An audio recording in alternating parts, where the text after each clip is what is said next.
偏心的人永远意识不到自己的偏心，因为他们的心本来就是偏的。重生回来，你以为我要像其他小说一样忍气吞声的离家出走？呵呵，错了，我要的是他们都滚出魏家。当然，在滚出之前，要把我受的委屈全都释放出来。此时，弟弟当着爸妈的面喝下了一整瓶毒药，紧接着在场所有人，包括我的脑海里出现了他的心声：哥哥为什么要下毒害我呢？我只是说了我不想回到乡下去而已，他就要杀了我呜！我还没反应过来，爸爸就抄起藤条朝着我狠抽下来。畜生，小生是你弟弟，你竟然连他也害！我打死你这个心肠歹毒的！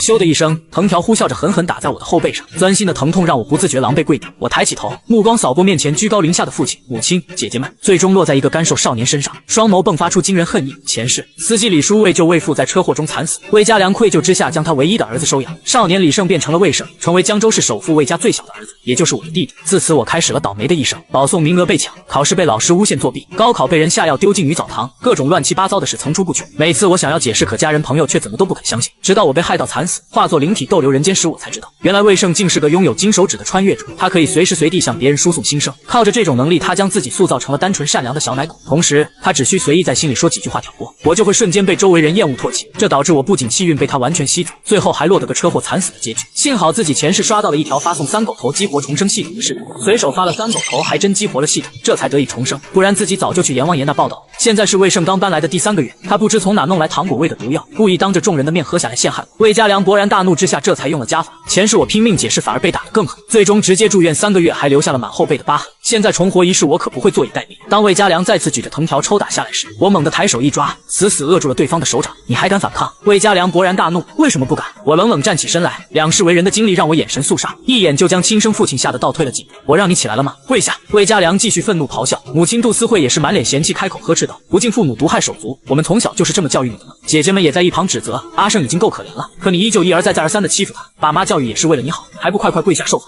我森冷目光扫视全家人，眼神再不复往日的温情和善。魏家向来阴盛阳衰，母亲杜思慧一连生下6个女儿，最终花大价钱去国外找人代孕才生下我。魏家老太爷极其疼爱我，自小就将我养在身边，悉心教导，这也导致我与父母姐姐相处时间不多，不管是父母还是6个姐姐与我感情都非常淡薄。自3年前爷爷病逝以来，我就成了这个家里的透明人。魏胜入门后，我的地位更是堪忧，甚至连保姆佣人都能给我脸色。如今重活一世，我可不会再对亲情有半分眷恋。堂堂魏氏集团董事长，竟是个是非不分的蠢货。我低头嗤笑，一字一句从牙缝中吐出：难怪爷爷常说你烂泥扶不上墙，一直悉心培养我当接班人，原来他早看出你眼瞎心盲的本质。你说什么？魏家良被这话气得浑身颤抖，魏家其他人也是目瞪口呆，根本不敢相信这是曾经那个逆来顺受的废物。我说错了吗？我侧着头反问，别人说什么你就信什么？连证据都懒得找，就对自己亲生儿子下毒手，你不是蠢就是坏。他要说屎是香的，你要不要也尝尝？啪！杜思慧挤步上前，恶狠狠一巴掌抽在我脸上。你个养不熟的白眼狼，你就是这么跟你爸妈说话的？我顶了顶腮帮子，轻蔑提醒道：你们养过我吗？别忘了我可是爷爷养大的。杜思慧满脸难堪，下意识又举起了手掌。见状，我冷笑着质问：还想打？你不就是因为生不出儿子，又因为我是代孕的，所以一直看我不顺眼吗？还有你们这些恶心玩意！我抬手一扫，直指每一个姐姐，你们不就是嫉妒爷爷把集团30%的股份给了我，所以心中不爽吗？平时一个个都拽得不行，真觉得自己是什么高贵公主吗？我一字一句将每个人脸上的遮羞布彻底撕开。重活一世，我早已看透一切，什么狗屁亲情都特么见过去了。刚才的几鞭子还有一巴掌，我可以不计较，就当是还了血缘恩情。我环视众人五彩缤纷的脸色，冷冷开口：但如若再有下次，我保证以牙还牙，以眼还眼。不信你们可以试试看。1年后我成年之日，就是咱们断绝关系之时，在此期间最好相安无事，否则我不介意将你们赶出去，毕竟这可是爷爷给我留的别墅。听明白了吗？一瞬间，全场鸦雀无声。天啊！此时魏胜心声再次传入大家耳中，早就听说大哥才是魏家一家之主，要不是老爷子死得早，所有人都得看他脸色。没想到竟然是真的。众人脸色逐渐变得铁青，魏家良更是感觉权威受到挑衅，气急败坏就重新举起了藤条。小畜生反了天了是吧？今天我非得狠狠教训，让你知道这个家到底谁做主。啪！藤条劈头盖脸的向我抽来，藤条抽破了头皮，鲜血从额头缓缓流下，瞬间呼了我一脸。这一幕给魏家良吓了一跳，其他人也忍不住倒吸一口凉气。哈哈哈！看来你们是把我刚才的话当放屁。我咧嘴轻笑着，眼神里透着一丝癫狂。要不是你跟长辈顶罪，我会下这么重的手吗？魏家良心虚的咆哮呵斥，杜思慧也在一旁附和：就是你爸这是在教你做人。姐姐们也赶紧帮腔，本来就是你不对，还不快跟爸道歉？再犯浑，小心让你滚出去！我没有说话，只是笑得越发癫狂与冰冷。两世挤压下来的愤怒、委屈、杀意，在这一刻如火山一般爆发。我左手闪电般出手，猛地扯住了魏家良的头发，一股巨力恶狠狠压着他跪下，同时右手也顺势将藤条抢过来。住手！你干嘛？你疯了吗？他可是你爸！众人齐齐不敢置信的惊呼，我却不管不顾，抬手就劈头盖脸往下抽去。啊！住手！我是你爸呀！别打了！魏家良惨叫连连，手上、脸上、耳朵上全是鞭痕，被抽的是皮开肉绽，鲜血淋漓，惨叫声更是将别墅内的佣人保镖全吸引了过来。看到这一幕，自然瞠目结舌。你个小还不给我住手！杜思慧气得跳脚，你们还不快点过来给我帮忙！快点救爸爸呀！你这个厨神，打老子是要遭天谴的！姐姐们也是气愤不已。正当保镖们想要上前动手时，我已经像甩垃圾似的将魏家良丢在一旁，任由他满脸是血的咿呀鬼叫。我双眸冷冷扫视一圈，保镖们立马被吓得不敢上前。快开车送医院！杜思慧急忙开口吩咐。闻言，魏家良赶紧摆手阻止，他咬牙切齿的道：“不去医院，请家庭医生过来。”杜思慧一愣，而后也反应了过来。毕竟儿子鞭打亲爹这种事，要是传出去，打的是他魏家良自己的脸，成为父圈笑柄不说，魏家股份也势必会受影响。这时魏胜心声又一次传来，难怪大哥敢打亲爹，原来早就料定爸爸不敢曝光出去，这心计也太狠了吧！可恶！听到心声的魏家众人再次咬牙切齿，一双双眼泪里几乎都在冒火。魏家良想了想，冷冷开口道：“来人，七少爷突发狂躁症，马上通知精神病院，让他们过来拉人。”哎呦，厉害呀！我不由得轻笑起来，自己这亲爸可真够狠的。以魏家在江州的地位，他说我有病，那我就一定有病。这么一来，不仅可以找回被打的面子，而且可以光明正大的抢走爷爷留给自己的股份，还能好好在精神病院里收拾我一顿，一箭三雕。杜思慧有些不忍，老魏，这事还是考虑下吧。确实，魏家有个精神病，这事传出去丢的可是我们的脸。不行，他今天敢打亲爹，明天就敢毒杀全家。没错，他不仅害阿胜，还害亲爹，我可没有这种丧尽天良的弟弟，必须严惩。众人七嘴八舌的讨论着，一副完全吃定了我的姿态。魏胜嘴角更是不自觉勾了起来，表面上不断劝和，背地里却不断传送心声拱火，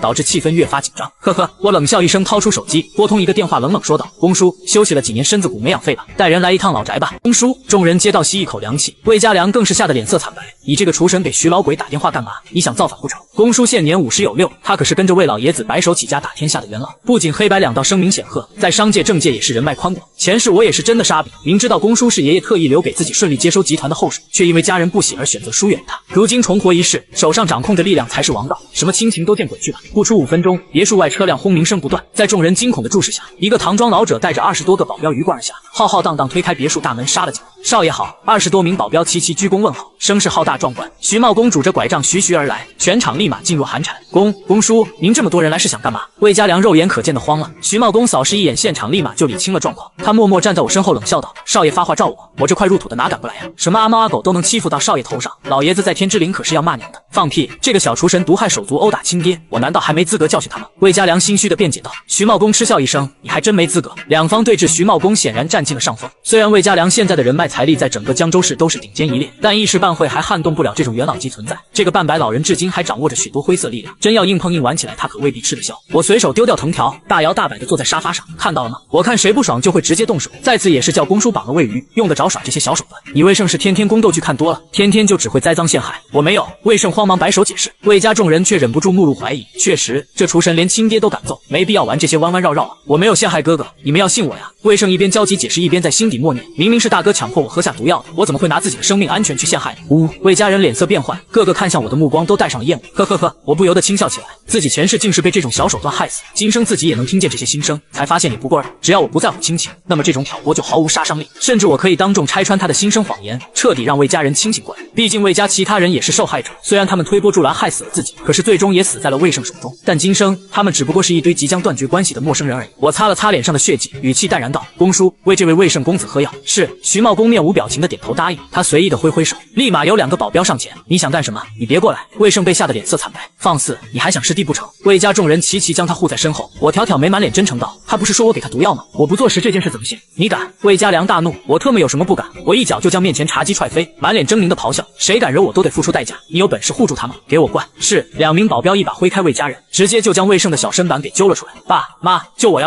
喝农药会死人的呀！救我呀！”魏胜惊恐的哀求着，心声更是不停输出：“大哥怎么可以这么对我？不就是看爸妈和姐姐们都比较疼爱我，竟然因为这个就想做局杀死我！我舍不得爸妈和姐姐们呢！”住手！杜思慧忍不住动怒：“你敢动他，我就当没有你这个儿子！小厨神，你是要毁了这个家吗？小胜也是我们弟弟，你怎么能手足相残？”姐姐们也是七嘴八舌的呵斥谩骂。若是换做以往，我早已心如刀绞，可现在这些人在我眼里就是跳梁小丑。众目睽睽之下，保镖们那铁钳似的大手狠狠捏住魏胜下巴，一整瓶糖果味农药直接灌了过去，任凭他如何痛苦哀嚎挣扎，却依旧吞咽了不少。魏家众人想要上前阻拦，却被保镖死死拦住。徐茂公这次带来的人全是精锐，最次也是退伍特种兵，国际专业保镖，别墅里的安保力量根本奈何不了他们。这一刻，魏家上下全都成了待宰羔羊。直到魏胜顺利吞下一整罐农药后，保镖们才将他丢在一旁。快把人送去医院！魏家良焦急地招呼佣人上前，忙不迭将他往医院送。我冷嗤一声，也并未阻止。这小子身上秘密颇多，太早弄死可没意思。魏董、魏夫人，现在是你们自己滚呢，还是我派人让你们滚呢？我表情慵懒地开口询问。魏家良气得几乎跳脚：“魏家现在还轮不到你当家做主，你凭什么赶我们出去？”姐姐们也愤愤不平地帮腔。杜思慧更是沉着脸冷笑：“别以为老头子把别墅给了你就是主人了。未成年人一切都还得监护人做主，你敢再发疯，我马上报警。你不会以为公叔可以一手遮天吧？魏家良咬牙切齿道：若是让人知道我魏家家主被人从魏家老宅赶出去，我还不如直接报警把事情闹大。我嗤笑一声，毫不在意的耸耸肩，行，反正1年后等我18岁，咱们就断绝关系。公叔派人入住别墅负责安保事宜，再把2楼所有房间全部清空，以后没我允许任何人不得踏足2楼。明白。徐茂公满口答应下来。魏家人又被气得一阵头晕目眩，如梦初醒。这还是那个软弱可欺的魏红吗？2楼一共4个房间，是整个别墅采光最好的套房，分别由我、爸妈、大姐居住。自从魏胜进门以来，我的房间很快被抢走，最后愣是被赶到佣人房里住着。现在已经彻底翻脸，我哪里会再给任何人面子？大手一挥就吩咐保镖们丢东西，各个房间里乱七八糟的物件全部丢了出来。这2楼我要一人独占。这波操作给魏家人气得差点齐齐心梗。大姐魏琳琅满脸抱怨，她把我东西丢出来，我住哪？难道要去挤客房？哎，现在有公叔给她撑腰，先忍忍吧。杜思慧无奈叹气，爸妈，会不会是咱们真的冤枉小七了？她平常也不是这个性子啊。四姐魏如云小声提醒道，放屁，她上次害阿胜从楼梯口摔下来，你们忘了？还有她在学校带头霸凌阿胜，这些可都是我亲眼所见。就是昨天她还抢阿胜的零花钱呢。姐姐们七嘴八舌的讨论着，纷纷认为我就是个天生坏种。杜思慧安慰道，放心好了，魏红这人就是刀子嘴豆腐心，以前闹脾气咱们哄一哄，还不是又乖乖当狗了？魏家良点头冷笑，没错，一个未成年小屁孩撒泼打滚，不过是想获得家人关注罢了，过几天就老实了。魏如云在一旁没有吭声，她总觉得魏红这次是来真的。咱们还是先去看看阿胜吧，他被灌了毒药，还不知道能不能救活呢。对，快去医院，怎么把他给忘了？魏家众人再次被牵动心神，马上吩咐手下备车火急燎燎地奔向医院。仁爱医院急诊科门口，院长亲自带人迎接了魏家一行人。哎呦，魏总，您来了，快请坐。魏家良眉头紧皱，带我去见我儿子，他可是被喂了毒药啊，能抢救回来吗？闻言，李院长尴尬一笑，刘主任，你给魏总解释一下。是。急诊科刘主任讪笑着擦汗，还请魏总放心，其实魏小公子根本没中毒啊！魏家众人齐齐惊呼。刘主任吞了吞唾沫，点点头，魏小公子就是被大量液体堵塞了口鼻，导致窒息而已，简单疏通下就好了，现在人在病房里休息。说完，刘主任就带着大家直奔病房。当看到病房里一切正常的魏胜时，魏家人表情一下就变得难看了起来。爸妈、姐姐，你们什么时候来的？魏胜显得有些慌乱，他干巴巴地解释，对不起，我好像搞错了，哥哥让我喝的不是毒药。沉默在病房里蔓延，魏家人再傻也察觉到了不对劲，不多还没等他们质感，魏胜委屈的心声又再次传来，怎么办呀？爸爸妈妈肯定会以为是我专门诬陷大哥的，可是我也不知道怎么回事，难道是哥哥跟我闹着玩的吗？魏家人这才放松下来。杜思慧更是眼神柔和的开口，不怪你，一切都是误会而已，下次别这么粗心大意。是啊，一场误会而已，解释清楚就好了吗？魏红满脸感激，同时再次用心声拍起了马屁。只有魏如云满脸古怪，始终觉得不对劲。别墅内2楼书房，我同公叔一左一右坐在茶桌边，门口2个保镖严密把守，任何人都不能靠近。因为拥有前世记忆，再加上我自小就拥有过目不忘的本事，所以江州市未来7、8年各种大事小事我都记得清清楚楚。在这种先知先觉的情况下，我自然要做好万全准备。魏家人大多眼盲心瞎之辈，自己绝不可能再认。至于公叔则是完全可以信任的，他无儿无女，忠心耿耿，又从小看着我长大，对我的疼爱是半点不少。公叔，你留在魏家倒是大材小用了，不如在外面帮我做事吧，咱们里应外合，重创对方。毕竟魏家良此人虽能力不足，但这些年在集团也是根深蒂固，旗下产业蛀虫繁多，真要完全接手也不是个简单事，还不如推倒重建了的好。徐茂公顿时来了兴趣，抬手示意我继续说下去。我喝了口茶，言简意赅道：2天后，腾盛集团掌权人会意外身亡，他死后集团股票会疯狂暴跌，所以公叔你必须在第3天开始联系集团小股东，同时在市场上吸纳股份，第12天时全部抛出就好。腾盛药业李腾会死。徐茂公倒吸一口凉气，虽然不明白我是哪里得来的消息，但他还是点头答应下来。另外，你抽空把隔壁别墅买下来安置人手，以后我身边要留3组保镖，1组负责贴身保护我外出时的安全，另外2组轮流替换，长期看守别墅2楼，尤其是书房和我房间必须保证不许任何人踏足。别墅里的佣人、司机也都陆续换成我们的人。明白。徐茂公满口答应下来。傍晚时分，魏家良、杜思慧等人回到别墅，正好瞧见我大摇大摆坐在主位上，面前摆放着8菜1汤。魏家人见此齐齐皱起了眉头。杜思慧不满呵斥道：王妈，人都还没起，开什么饭？还有这一桌子菜也太油腻了，不知道先生要吃清淡的吗？一旁的王妈讪笑着小声解释，主要这是洪少爷安排做的，我们也不敢拒绝。杜思慧气得想骂人，但又突然想起今天发生的事，终究是没张嘴说些什么，只是摆摆手道：把菜撤走，看着就油腻没胃口，上些清淡点的菜。好的，夫人。王妈战战兢兢地带着佣人准备上来扯菜，我默默放下筷子，一个眼神扫过去，吓得他们皆是头皮发麻，不敢上前。不吃就滚，我的菜什么时候轮得到你评头论足？我不咸不淡对了一句。杜思慧哪曾受过这种待遇，气得她当场就要发飙。魏胜见状赶紧出来打圆场，还是先吃饭吧，爸妈。王妈，还不快把爸妈最喜欢的清淡菜都端上来。杜思慧这才露出笑脸，好，还是小胜好。说到这，她故意加重了音量，不像某些养不熟的白眼狼，这辈子我都懒得多看一眼，我最疼爱的儿子只有小胜。呵呵，我挑眉嗤笑，这话若是放在前世，我肯定还会心酸难受，但今生我早已不在乎，甚至懒得搭理他。希望以后他被魏胜害死的时候也能这么嘴硬吧。这时王妈也领着佣人开始上菜，一份份精致清淡的菜肴送上餐桌，众人这才脸色稍缓。但魏家良却是一拍桌子呵斥道：王妈，你们做事怎么越来越敷衍了？我的养胃药膳呢？魏琳琅也不满道：八位不好，你们不是不知道，还不快给药膳端上来？对不起，对不起。王妈有些尴尬的解释，以往都是洪少爷准备的药膳，他为了改善先生的胃病，往往都是挑选几十种名贵中草药，亲自熬煮几个小时。我们这些下人哪里懂这些药理？是他。众人面色皆惊，他们本以为是下人熬煮的药膳，没曾想是魏红亲自熬煮的。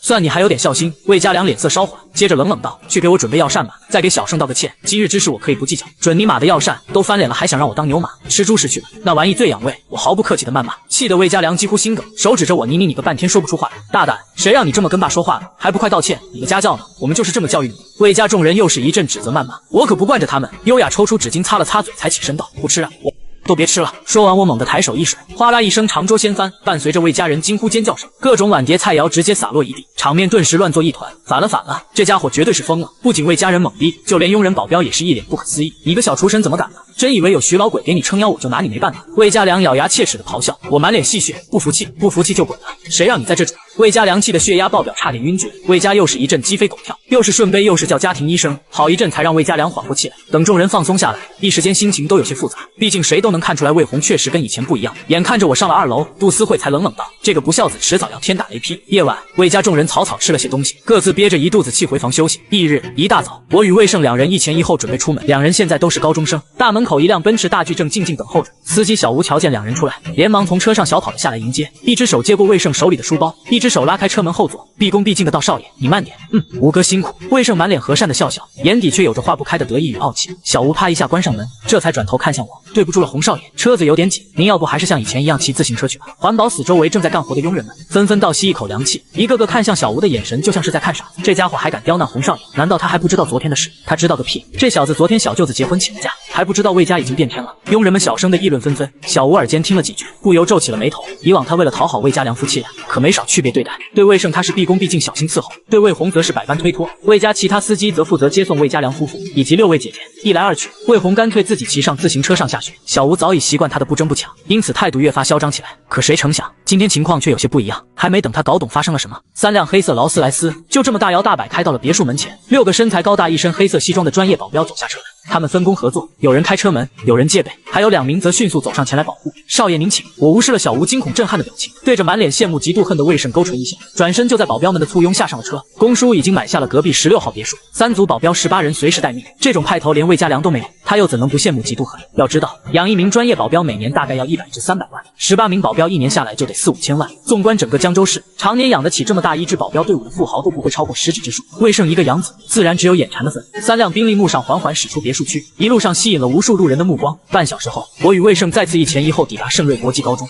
4辆车刚刚开入校内停车场，就吸引了不少人的瞩目。这谁啊？不知道。不过旁边的应该是魏家养子魏胜的车。众人好奇的议论纷纷。这所江州市私立贵族高中内就读之人非富即贵，再不济也是学校高价从各地挖来的天才学生，因此眼力都非同一般。以往魏胜走到哪都是焦点，今天他走下车也没人多看几眼，只因学生老师们的目光全都似有若无的看向劳斯莱斯。3辆车门开启，一个个保镖下车戒备，已身穿黑色燕尾服，把魏家大少爷的身份体现得淋漓尽致，宛若电视剧里走出的贵公子。魏大少，是他，不是说他在魏家不受宠吗？我去带6个保镖上学，要不要这么装？众人再次震惊不已。我却懒得多看这些人一眼，更不在乎自己的举动多高低，自己重生一次难免要大杀4方，注定会得罪无数牛鬼蛇神，因此怎么小心慎都不为。他可不想莫名其妙又死一次。校内安全暂时是有保障的，你们留在车上休息就好，吃饭上厕所替换着，不要打扰到学校正常秩序。明白？保镖队长微微颔首。少爷您有事随时吩咐，只需按动紧急联系通讯器，我们1分钟内必定赶到。另外，通讯器内也有我们特制的定位器，如遇绑架也可以迅速定位。我满意点了点头。徐茂公这些人还真是专业，等我手中资产过100亿以后，一定要再养几组保镖才行，每组最少要12个，不然走出去都没有半点安全感。又吩咐几句后，保镖这才退下，我则转身提着书包，在一众同学的羡慕嫉妒恨下，大摇大摆走入教学楼。高3、2班教室，这个班大概30多人。当我走入教室时，喧闹的气氛骤然安静了片刻，教室中间更是有几道毫不遮掩的恶意目光直视过来。魏胜正慵懒地靠坐着，身侧还簇拥着几个气度非凡的富二代。这些人以前都是我的忠实走狗，没少在我面前卑躬屈膝以求获得青睐。后来我失宠的消息传开，他们立马就改换门庭，成了魏胜的走狗。前世我不争不抢，温文尔雅，再加上有甄少爷这个身份加持，哪怕不受宠，也没人敢随意招惹。这些走狗最多也只是冷嘲热讽几句，闹不出太大的风波。不过今天接二连三受气的魏胜却不想这么快放过我，课上他不时忧伤叹气，一下就勾起了周围人的好奇心。咋了，胜哥，不舒服吗？是不是被人欺负？你有事一定要跟我们讲，别自己憋着。魏红这小子现在还敢找你麻烦，老子弄不死他！几个富二代不满的议论着：“你们别瞎想，大哥对我很好的，都认真复习吧。”魏胜表面上温声辩解，可心声却事实传入众人耳中。魏红终究是我的大哥，他再怎么欺负我都得忍着。若是坏了家族的名声，我怎么对得起爸妈的收养？我去，你也太大度了吧！胜哥这都能忍，你才是魏董夫妇最疼的孩子。他魏红都不是从魏夫人肚子里出来，你怕他的什么劲？同学们再次义愤填膺，许多穷学生也是愤愤不平，自动脑补了一个豪门继哥欺压收养儿的狗血大戏，一个个目光里都多了些鄙夷。只不过魏红终究是魏家真少爷，众人再怎么愤怒，也只敢嘴上痛快两句。魏胜见状继续乘胜追击，心声不断传输。昨天大哥在家闹得那么凶，竟连亲爹都敢打，我还是想办法劝劝爸妈吧，不然他们真和大哥断绝关系可怎么办？殴打亲爹这么劲爆，以魏董的性格，这不得和他断绝关系。哈哈哈！看来魏大少马上要被赶出家门了。众人幸灾乐祸之际，几个富二代不免心动了起来。他们早就想收拾一顿魏红了，只不过一直碍于对方的身份不敢乱来。但若对方真和家人闹到断绝关系的地步，那他们还怕个屁啊！收拾落水狗的机会到了，谁去？呵呵，季哥你不出手吗？小胜上次可是帮了你的大忙呢。几人相互对视一眼，目光落在了一个寸头少年身上。此人名叫纪鹏，家中世代从商，权势滔天，叔伯长辈在江州市影响力巨大。以前算是同魏红一起长大的发小，但在魏胜心声挑拨下，两人现已绝交。纪鹏这个混世魔王，天不怕地不怕，他立马就似笑非笑走到魏红身后，接着吊儿郎当的坐下，哗啦一推就把书桌挤到了我身后。魏小七也有今天啊，你不是狂吗？继续狂啊！爸妈不要你了，幼稚，滚开！我才懒得理会这些小孩手段。如今重生一次，我只想每时每刻充实自己。现在我书包里不仅有个课书本，还有物理数学竞赛书、金融书、黑客编程书、大学微积分与高等数学等林林总总的书籍，比我180智商和过目不忘的能力，哪怕现在参加高考都能轻松上清北。纪鹏彻底被我这种态度激怒，一脚踹在椅子上，怒道：“又是这样，从小到大你都看不起我是吧？现在没了家族作为助力，我看你还怎么狂！我再说一遍，滚远点！”我优雅金贵的翻着书，声音冷得让人心惊肉跳。在骚扰我，季家可护不住你是吗？我倒想看看，一个丧家之犬怎么让季家护不住。我纪鹏似笑非笑，往后一仰，翘着二郎腿就往前方桌椅踹去。咚咚咚，他的动作不疾不徐，却又挑衅，意味十足。面对纪鹏的挑衅，我无奈摇摇头，随即站起身，拿着旁边的书就朝纪鹏的脑袋抡了过去。我拿起旁边的课本，咚咚咚，惨叫声响彻八方。这一刻你下手又快又狠辣，这种亡命徒般的打法，哪里是纪鹏这种小屁孩可以招架的？魏胜直接吓得目瞪口呆，全班同学也是瞠目结舌，尖叫惊呼，一声声凄厉惨叫后，纪鹏为他的挑衅付出了代价。你也不知打了多少下，只知道纪鹏的脸好像一个猪头，他双眸里满是劫后余生的惊恐，看向你的目光也带着一丝惊惧骇然。天啊，快去叫老师啊！疯了，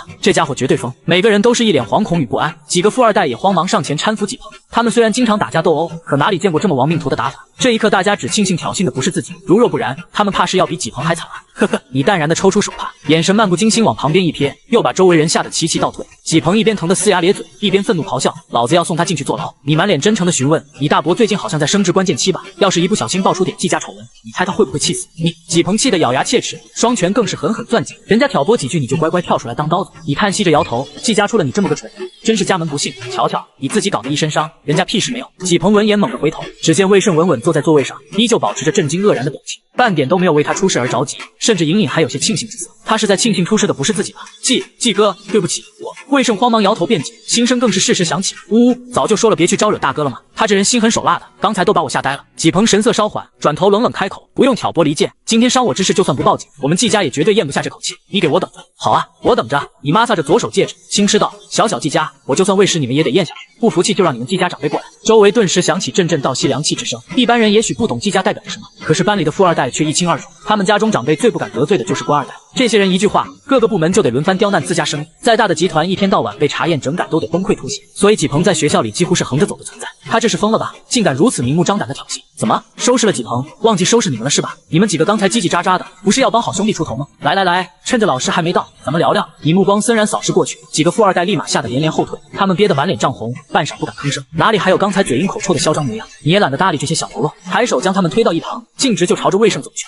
大哥，你想干嘛？魏胜满脸惶恐惊呼着，心声再次聒噪起来：“呜呜，大哥肯定要打死我，怎么办？谁来救我？”呵呵，你满脸戏谑，我可没有你这么个弟弟，别天天一口一个大哥恶心人。你在家在学校都暗戳戳怂恿别人对付我，出了事又想躲在背后安然无恙，天底下哪有这么好的事？大哥，我没有。魏胜嗫嚅着辩解，你不再与他废话，抓起他的头发就疯狂往课桌上撞去，砰砰砰！啊！救命啊！魏胜惨叫着，众人全都吓得心惊肉跳。住手！一个娇俏的声音冷冷呵斥：“魏红，你这个暴力狂，魏爷爷就是这么教育你的吗？兄弟相残，欺压同学，你简直就是魏家之耻！思思，救我！呜！魏胜凄惨求救，你冷眼扫视过去。锦江集团千金谢思思正对你怒目而视，两人从小一起长大，勉强算得上是青梅竹马。曾经你与她也是有过浓情蜜意的怦然心动，甚至两家老爷子还曾打趣要给两人订婚。可惜这个女人也是眼王心瞎之辈，前世魏胜靠着嘴甜卖乖以及心生谄媚等手段，轻松俘获了这位小青梅的芳心。谢思思不仅成为了他后宫里的一员，还曾亲自算计过。每一次冲突，他总是护在魏胜身前；每一次误会，他总不肯听半分辩解。重生一次，谢思思依旧是这副护短的模样，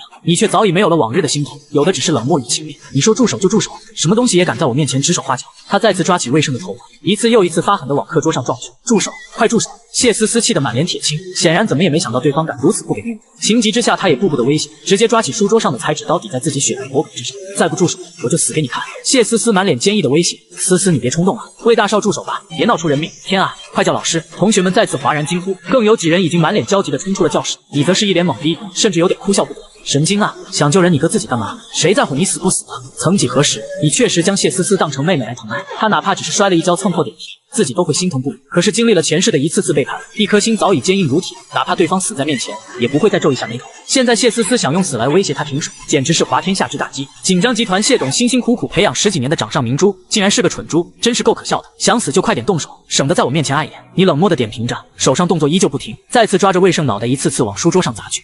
你怎么敢？谢思思满脸委屈与不敢置信，以前的魏红不是这样的，只要自己做出任何伤害身体的事情，他都会焦急万分，甚至答应他一切不合理要求。可是现在他怎么就不在乎了呢？住手啊！再不住手，我这辈子都不会理你了！混蛋，你不是说过永远不会拒绝我的吗？谢思思气得焦急跺脚，可是你依旧懒得搭理他半分。正当他骑虎难下，不知道该怎么办时，班主任李老师终于气喘吁吁地赶到。这是一个40多岁的中年女人。高3、2班这场闹剧早已吸引了周围班级许多老师同学在外边围观。他焦急推开人群走入教室，下一刻就发出了尖锐报鸣：魏红，你疯了吗？住手！马上住手！哎呦，李老师早上好！你轻笑着松开手，满脸无辜与纯良，可是就这副模样却把李老师气得够呛。他看着纪鹏与魏胜的惨状，忍不住尖叫咒骂：你这个杀千刀的，怎么敢对自己的同学下这种狠手？报警！说完，他掏出手机就准备拨打电话。纪鹏冷冷开口：不能报警，我已经通知家中长辈过来处理。老师你冷静点。对，不能报警，不能。李老师终于回过神来，如果警车驶入校园闹大了这件事，影响到学校声誉，他也是要受到处罚的。快把人送到校医室处理伤情。李老师深吸一口气，赶紧安排起来。你，还有你，赶紧的，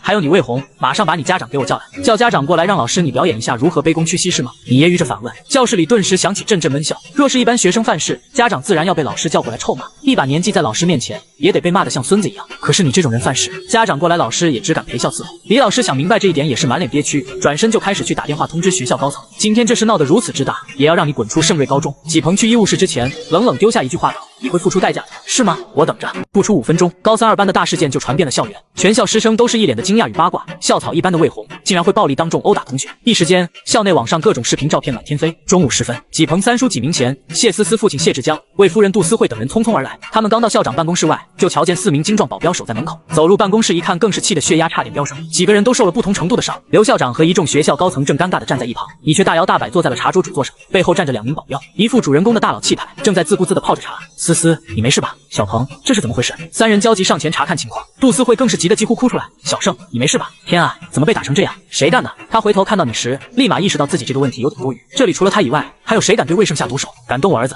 老娘杀了你！杜思慧愤怒抓起书桌上的保温杯就想砸来，你却淡淡抬眸，眼神冰冷如刀，瞬间冻结住了他的动作。魏夫人，想清楚再砸。我这人向来喜欢以牙还牙，以眼还眼，昨天连魏董都被抽破了下，你不会以为自己很特殊吧？小王八蛋，我是你妈！杜思慧手指颤抖道，你连我也想打，生物学妈而已，成年后咱们就断绝关系。你挑眉回对，魏夫人难道忘了旁边这位才是您儿子？你，杜思慧差点被气晕过去，不过他终究还是不敢将保温杯砸出，因为你真的敢动手，连魏家良这个父亲都不给面子，真要翻脸打断他的手也不是没可能的。你们的家事请回家去说。纪明贤满脸威严的坐下，冷冷开口，现在我只想知道到底发生了什么，我侄子纪鹏为什么会伤成这样，谁能给我一个解释？说话间，他愤怒拍桌咆哮，眼神颇具威慑力的直视你。小红，你与思思青梅竹马，不会疯到连他也伤了吧？谢志江也满脸怒容的道，你谢叔我也可就这么一个女儿。三方威逼之下，学校高层压力暴增，刘校长等人全都是冷汗涔涔，生怕这把火烧到自己身上。季先生、谢董、魏夫人，事情经过都被教室监控记录了下来，现在伤员情况稳定，纪鹏同学也不同意报警，要不咱们先看看监控再决定怎么处理。刘校长满头冷汗，小心翼翼地提议着。纪明贤与谢志江闻言也不好多说什么，只能点头答应下来。视频没有任何剪辑，从头到尾记录得清清楚楚，从你走入教室开始，学生们的敌对挑衅，再到魏胜故意挑拨纪鹏出手，一切都呈现在所有人面前。纪明贤与谢志江不是傻子，他们看完这段视频，脸上立马浮现出尴尬之色。一个是不敢相信自家侄子竟然这么蠢，被人当枪使都不知道；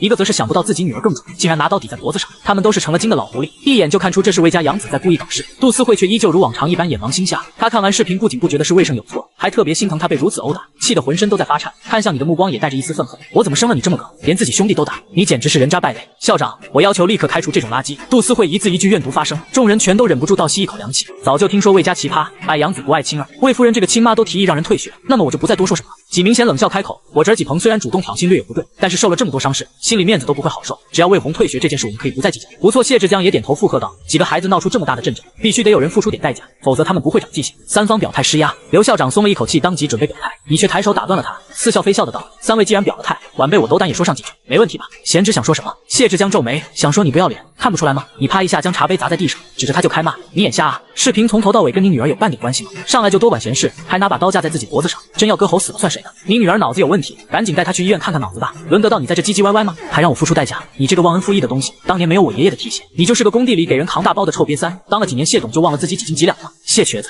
众目睽睽之下，谢志江脸色憋得涨红，他气得胸膛起伏不定，一双手蜷缩在身后死死攥着，好几次差点忍不住要爆发，可是最终还是强行忍了下来。不错，谢志江冷着脸道，以前若是没有为老爷子扶持，我这辈子都不会有太大出息，这个恩情谢某不敢忘记，不过贤侄当众这么谩骂长辈，是不是太过分了些？过分！你不会以为老爷子死了，以前的事就没人知道了吧？魏红继续骂道，这些黑料现在可都在我手里，没把你送进去已经是我仁至义尽了，还敢来招惹我？谢志江闻言冷汗都不自觉流了下来。爸，你说句话呀！谢思思不满地指责道，姓魏的你什么意思？对我爸放尊重点，否则我一定让你付出代价。思思闭嘴！谢志江冷声呵斥，端起一杯茶一饮而尽，才说道，贤侄骂得对，今天是我老谢不懂规矩，在这里以茶代酒向你赔罪，今天的事情你们锦江集团不掺和，凭什么？谢思思不满地直跺脚，他打了小生不需要付出代价吗？你为什么还要给他道歉，让他退学啊？闭嘴！谢志江猛然回头，眼神凶恶如狼，谢思思一下就被吓得满脸惨白。谢志江才叹息一声苦笑道，抱歉，我这女儿确实有点脑残，我替她向你道歉，道歉倒也不必。魏红揉了揉眉心，无奈的道，看在以往两家人的情分上，这件事我可以接过去，再有一次你知道后果，多谢贤侄。谢志江是个聪明人，一时间办公室内气氛有些古怪，在场众人自然是满脸不敢置信，不懂魏红为什么敢指着一个上市集团董事长骂娘，也不懂为什么谢志江要忍气吞声。这个事件的发展实在是让人意外，现在的学生都这么狂了吗？谢董不掺和此事，我们季家可不会就这么算了。纪明贤冷冷端起茶杯，眯着眼警告，以伤我侄子该怎么算？算你们倒霉，算你们不长眼，算你们季家人太蠢，上赶着给人当枪使，算我好心帮你们教育子孙。怎么样，纪三叔对于这个回复满意吗？纪明贤气得差点心梗，其他人也再次倒吸一口凉气。好家伙，刚骂了锦江集团谢董，现在就对季家，而且还是指名道姓，指着人家鼻子骂，难道他就真不怕得罪了权势滔天的季家？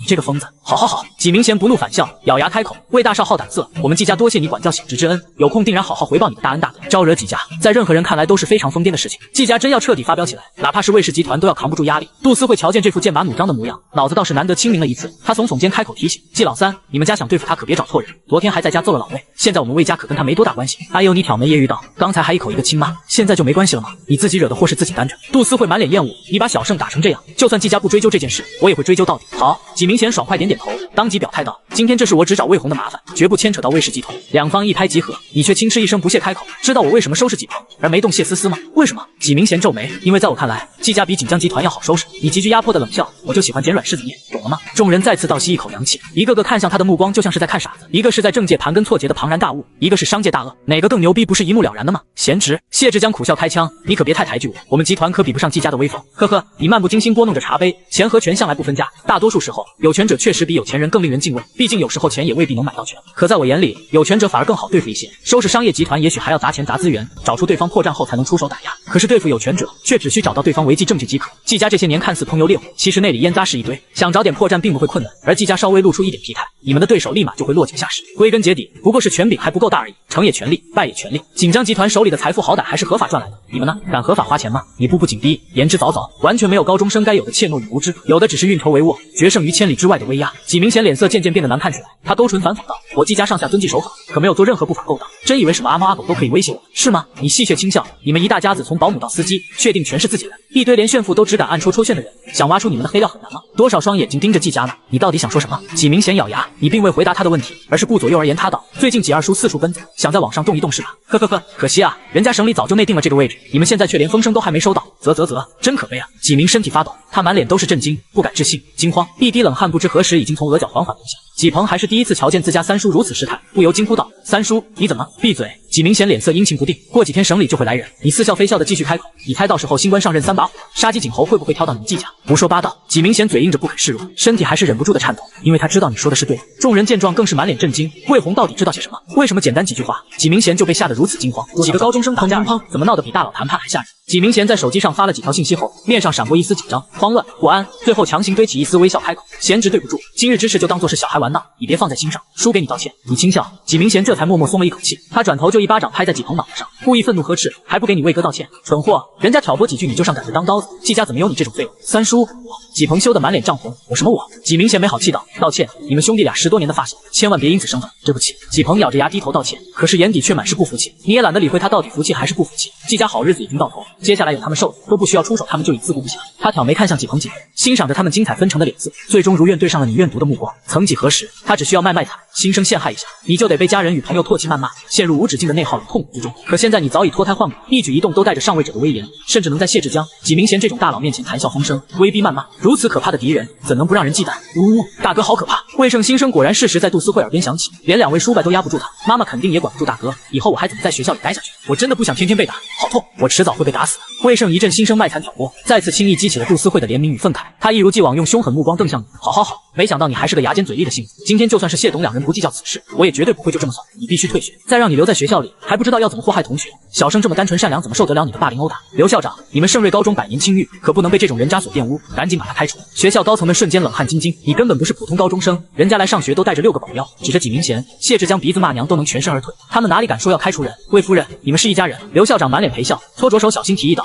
要不这件事你们回家商量，不管是退学也好，转学也罢，你们商量好就行。”商量什么？杜思慧气愤瞪眼，这是殴打同学违反校规的大事，你们只管按照规矩办事就好，不用顾及任何人的面子，这个不妥吧？刘校长依旧不敢答应，继续讪笑着和稀泥：“要不你们自己再考虑考虑。”别废话！杜思慧态度强硬的尖叫：“开除，必须马上开除，否则我就找你们董事会投诉。”魏夫人，您就算投诉，我们也不能随意开除学生吧？刘校长欲言又止，最后善意提醒道：“不过您是他们俩的监护人，有权选择给其中1人转学、退学或者休学。”这个提议让杜思慧眼睛一亮，她心中怒火顷刻间消失一空，嘴角挂上了志在必得的冷笑，转头就做出了决定：“那就给魏红转学。我作为监护人，决定让他转去13中。13中，为了惩罚亲儿子，竟然舍得将他丢去全市臭名昭著、连进城务工人员子女都不肯去的末流中学。呵呵，刚才不还挺嚣张的吗？现在不还是要被人压得死死？再厉害也不过是个未成年高中生而已，人家有监护人的身份，收拾他还不容易。可惜了，要是魏老爷子再多活2年，他这个孙子真是前途无可限量了。现在却要被亲妈玩死，可惜碰见了这样的爹妈。”众人小声议论纷纷，魏胜嘴角也缓缓勾起一丝讥讽，他就知道自己只需要挑拨几下，你依旧会遭受到家人最狠毒的背刺，这回看他怎么逃脱制裁。妈，你不能这么做！魏胜得了便宜还卖乖，哭唧唧的求情道：“大哥成绩很好，你怎么能让他去13中那种地方吗？这不是毁了他吗？我求你了，别这样！”呜呜，我没事的，一点也不疼，你千万不要为了我刁难大哥，我良心会不安的。杜思慧再次被感动，谢思思也是一脸的义愤填膺，只有谢志江与纪明贤满脸古怪，眼神就像是吃了苍蝇一样恶心。闭嘴！就知道哭！你随手抄起一个茶杯砸过去，立马止住了几人做戏姿态，放肆！杜思慧转身护犊子一般呵斥：“你今天就给我转学到13中去，马上办手续！”呵呵，我今天既不会转学，也不会付出半点代价，我还得让魏胜去学校广播室当众道歉检讨。你发什么疯？杜思慧气急反笑，众人也是一脸的不信，动手打人的是他，监护人也不向着他，还能翻得起什么大浪来？乖乖滚去13中才是他的归宿吧！刘校长，我的要求你听见了吧？你目光灼灼看过去，随口吩咐道：“照办吧。”刘校长满脸懵逼：“照办个屁啊！你是谁啊？怎么还指挥起我来了呢？”魏红同学，学校有学校的规矩，你打人的事情人家不计较就算不错了，怎么还能提出过分要求呢？你会答应的？你自信满满，抬手在茶杯里沾了沾，然后缓缓在茶桌上写下6个数字：20030245。你刘校长吓得脸色大变，腿差点软的站都站不稳。众人这下再傻也看出了不对劲，你写下的这串数字肯定有什么特殊含义，而且绝对能威胁到刘校长，否则他不会反应如此之大，冷汗都已经打湿了双臂。能办吗？能。刘校长一边擦着冷汗，一边忙不迭拼命点头，满脸慌张无措，最终统统化作坚定，转头就对着杜思慧说道：“魏夫人，学生本人不同意的情况下是不能转学的。另外，魏胜在校故意挑衅同学，惹起事端，已经严重违反校规校纪，他必须受到处罚。”什么？杜思慧已经彻底气炸，其他人也是一脸的不可思议，任谁也想不到，刚才还如待宰羔羊一般的魏红，在写出几个数字之后就能逆风翻盘，让刘校长冒着得罪魏氏集团的风险，也要坚定站在了自己一边。这一切也太戏剧化了吧！魏胜满脸不信，不可能，这怎么可能？谢思思与纪鹏更是满脸气愤与憋屈，只有纪明贤与谢志江2个人精，眼神下意识沉了沉，看向你的目光不再像看晚辈，而是像看一个难缠的对手。刘校长，你疯了吗？杜思慧愤怒将手中包包砸在地上，尖声呵斥：“你应该知道得罪我们魏氏集团的后果吧？我要你立刻马上收回刚才的混账话，否则我们没完！”杜思慧彻底发飙，刘校长顿时承受了巨大的压力。它可代表着魏氏集团这个在江州市首屈一指的大型企业，早已渗透到方方面面，影响力绝对非同小可。一个私立贵族高中本就是为富人服务的，若是得罪本市首富的话，学校高层全都会有大麻烦。校长，你疯了吗？要不你再考虑考虑。魏夫人已经发飙，咱们可不能把人给得罪死，不然大家都得被董事会责难。是啊，人家一句话，咱们可都得卷铺盖滚蛋的。你别乱来啊！学校高层们小声劝导着。刘校长后背已被冷汗打湿，一双目光求救似的看向你，只希望能改变主意，将自己从如此两难的地步解救出来。可惜你不会改变主意，前世一遭你知晓太多秘密。江州市有名有姓的大人物，每一个你都掌握着黑料，有些是前世听说的，有些则是以灵体存活在世时偶然知道的。刚才写出的数字可关系到一条人命，若是刘校长想要让学校声名尽毁的话，你也不介意帮上一把？选吧！你手指漫不经心敲击着茶桌，眼神若有似无的扫视过去。如果你拿不定主意，可以向学校董事会汇报。好，您稍等。刘校长如释重负，连忙走出办公室去打电话。一时间众人只觉得有些荒谬，几个高中生打架而已，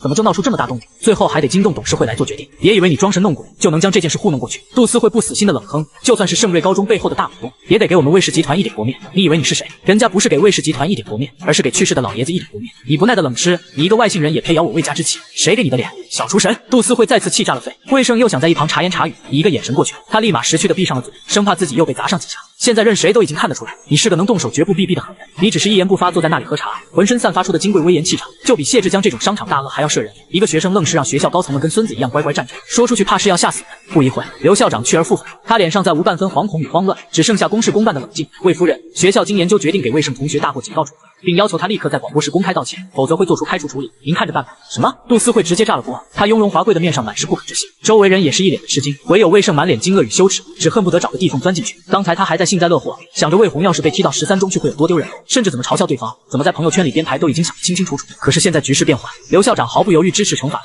这样一来丢人的可就变成了他。魏胜明明是挨揍的一方，偏偏还要受处分，全校道歉，这让他面子怎么挂得住？以后分分钟要被人笑死啊！魏胜再次用心声卖惨，为什么会这样？我明明什么错都没有，为什么要道歉？大哥难道就非得把我的面子踩在地上？这样我还怎么做人？还不如找个楼顶跳下来算了。不行！杜思慧突然情绪激动，小胜你别怕，妈妈会护住你的。谢谢妈妈。魏胜感激涕零，在心底又是一个冷笑。刘校长，我不同意这个处理方案，你再这样我可要报警了。杜思慧深吸一口气，冷着脸呵斥道：你应该知道得罪我们魏氏集团的下场，希望你好好考虑考虑。请便。刘校长无奈地叹道：这是大老板亲自做出的指示，你报警也只是同学间的打闹，未成年该怎么处理最终还是得由学校负责。杜思慧满脸绝望与憋屈，人家根本不在乎魏氏集团的面子，背后大老板都已经发话，就算魏家良亲自登门，学校也是不可能再改变主意，除非魏红改变主意。对，杜思慧想清楚这一点，他病急乱投医之下直接上前抓住你手臂，指甲几乎要将他掐出血来，厉声怒道：你马上跟刘校长说我们和解，不要给小胜处分，快啊，滚开！你不耐的抬手一甩，一股巨力直接就把杜思慧给甩飞出去。大哥，你怎么能这样？魏胜立马大声指责：你欺负我没关系，但是怎么能殴打亲妈呢？垃圾人渣！你还是人吗？谢思思也是满脸怒容，连自己亲妈都敢动手，你怎么变成了这个鬼样？你眼神淡漠扫视一眼，根本懒得与这些脑残分子争吵，直接起身带着保镖走人。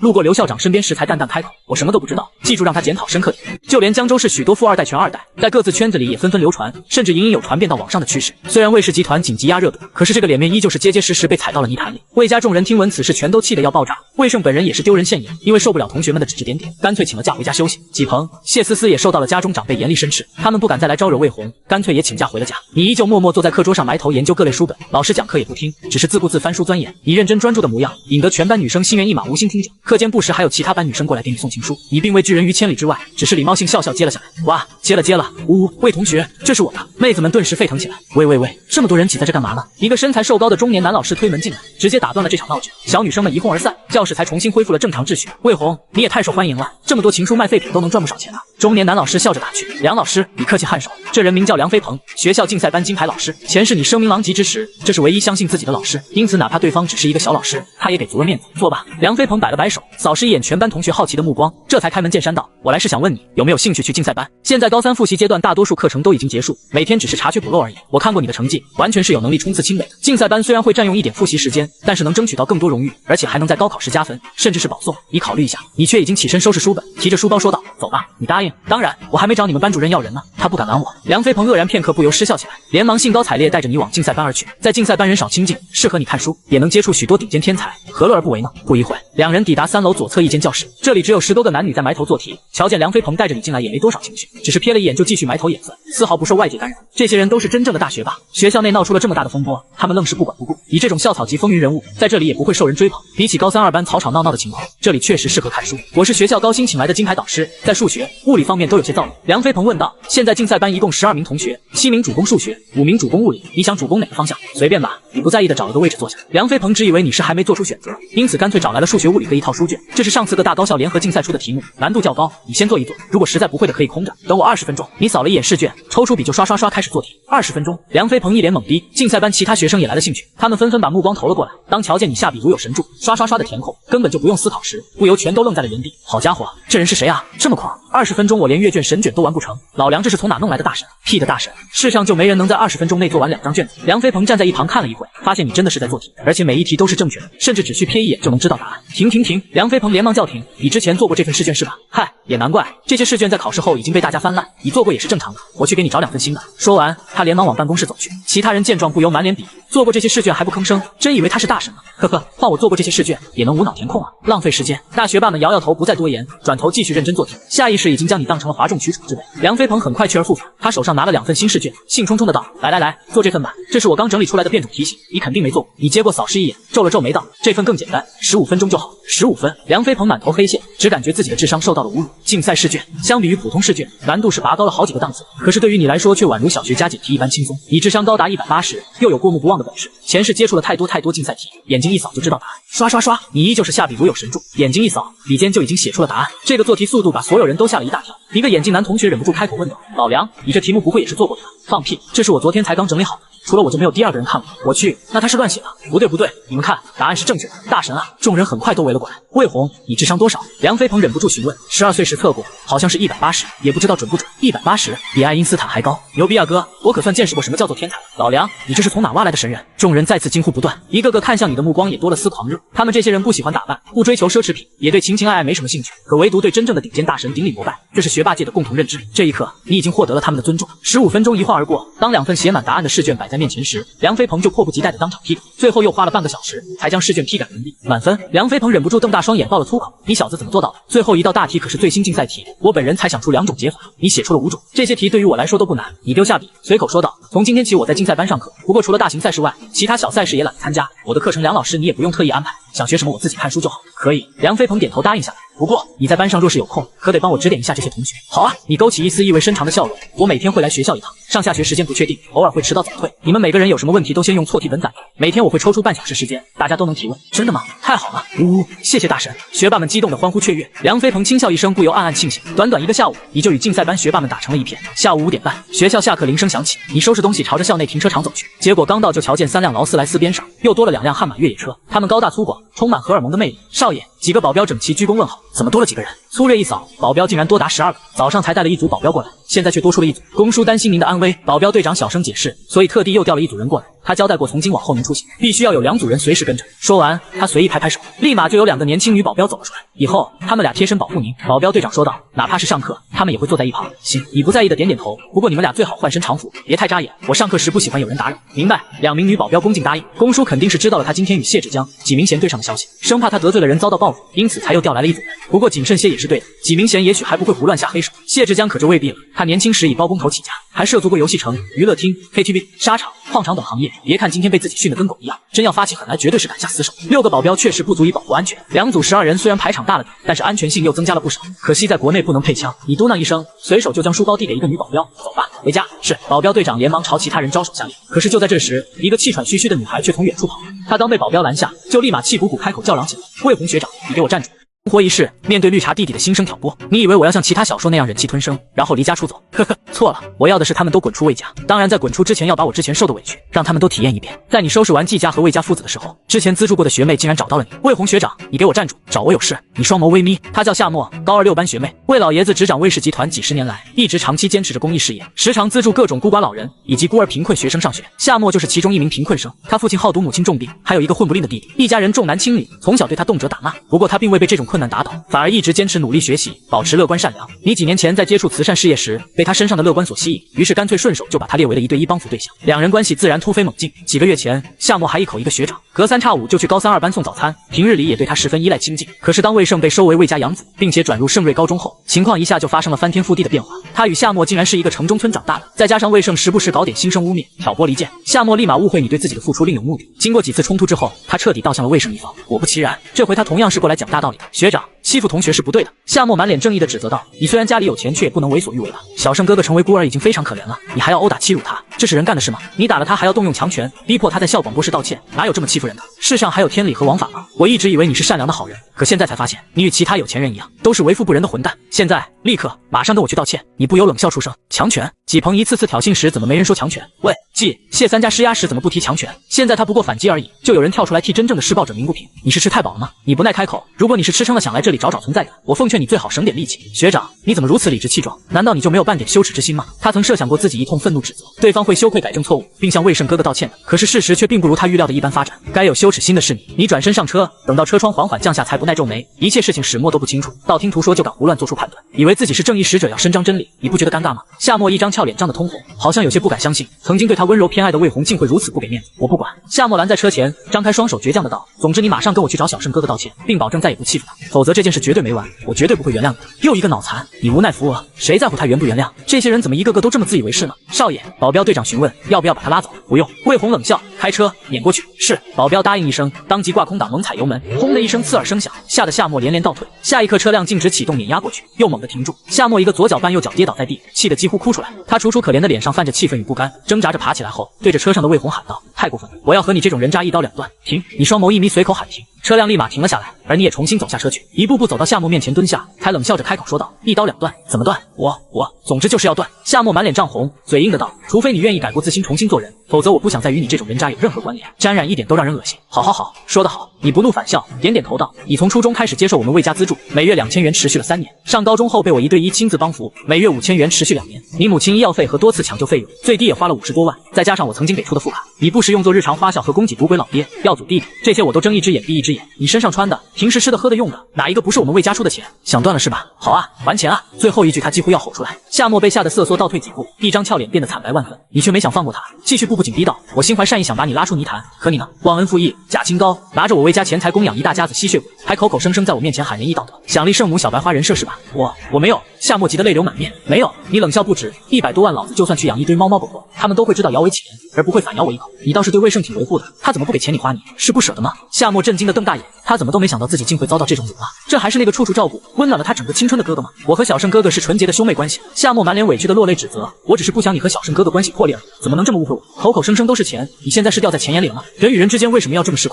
对，你最清高最纯洁。你冷笑着整理了一下衣服，重新走向劳斯莱斯，同时冷冷丢下一句话道：我会通知人把副卡停掉，每个月的助学金也会中断，你们一大家子的花销账单也会尽快寄上门，请尽快归还一切花销。既然口口声声说自己是金钱如粪土，还要与我一刀两断，那么就此断干净一点，免得又说我魏家为富不仁，欺压穷困。说完，你直接起身上车离去，只留下夏沫一人满脸呆滞，傻愣在原地，久久无法回神。校门口，夏沫有些失魂落魄，魂不守舍，他背着书包顺着人流，一步步机械式的往校外走去，眼神里再无往日的娇憨、天真、可爱，有的只是浓浓的忧虑。显然刚才你的一席话给他带来了不小的冲击，不过还没等他悲春伤秋多久，10几个叽叽喳喳的小女生就迎了上来，直接将他团团围住。默默，你刚才去哪了呀？事情办完了吗？你是不是去偷偷见了魏红学长了？哇，真羡慕你，竟然和魏红学长走得这么近，他可是我们心目中的男神了。妹子们你一言我一语的议论着，夏沫面色不愉的喃喃出声：什么男神，不过是个仗势欺人的坏人而已。默默，你在说什么？旁边人好奇询问。没什么。夏沫摇摇头道：我今天有事先回家，你们也散了吧。爷啊，咱们不是约好了一起去喝奶茶逛街吗？就是咱们还约好了去喂流浪猫猫呢，他们好可怜的，你总不能让他们饿肚子吧？默默，好默默，你就跟我们一起去玩吗？你这么善良，怎么忍心猫猫们没晚饭吃？小姑娘们七嘴八舌地表达着不满。夏沫讪笑一声，也不敢随意拒绝。他自从获得你1对1资助以来，不仅每个月有5000生活费，而且手里还有一张专属副卡可以随便刷，衣食住行就跟真正的白富美一般无二。为了凹自己是金钱如粪土的单纯小白花人设，他今天喂流浪猫，明天给孤寡老人捐款捐物，隔三差五就帮助班里的贫困生，善良之名早已传遍全校，身边自然吸引了不少心思各异的拥趸。他们每天跟着他蹭吃蹭喝，宰起肥羊来可不会手软。夏沫被他们一顿马屁吹捧得飘飘然，心底早已把刚才你的话抛到了脑后。他故作天真的点了点头，才道：好吧，我们先去喝奶茶，然后买猫粮去喂流浪猫，再然后我请你们吃大餐。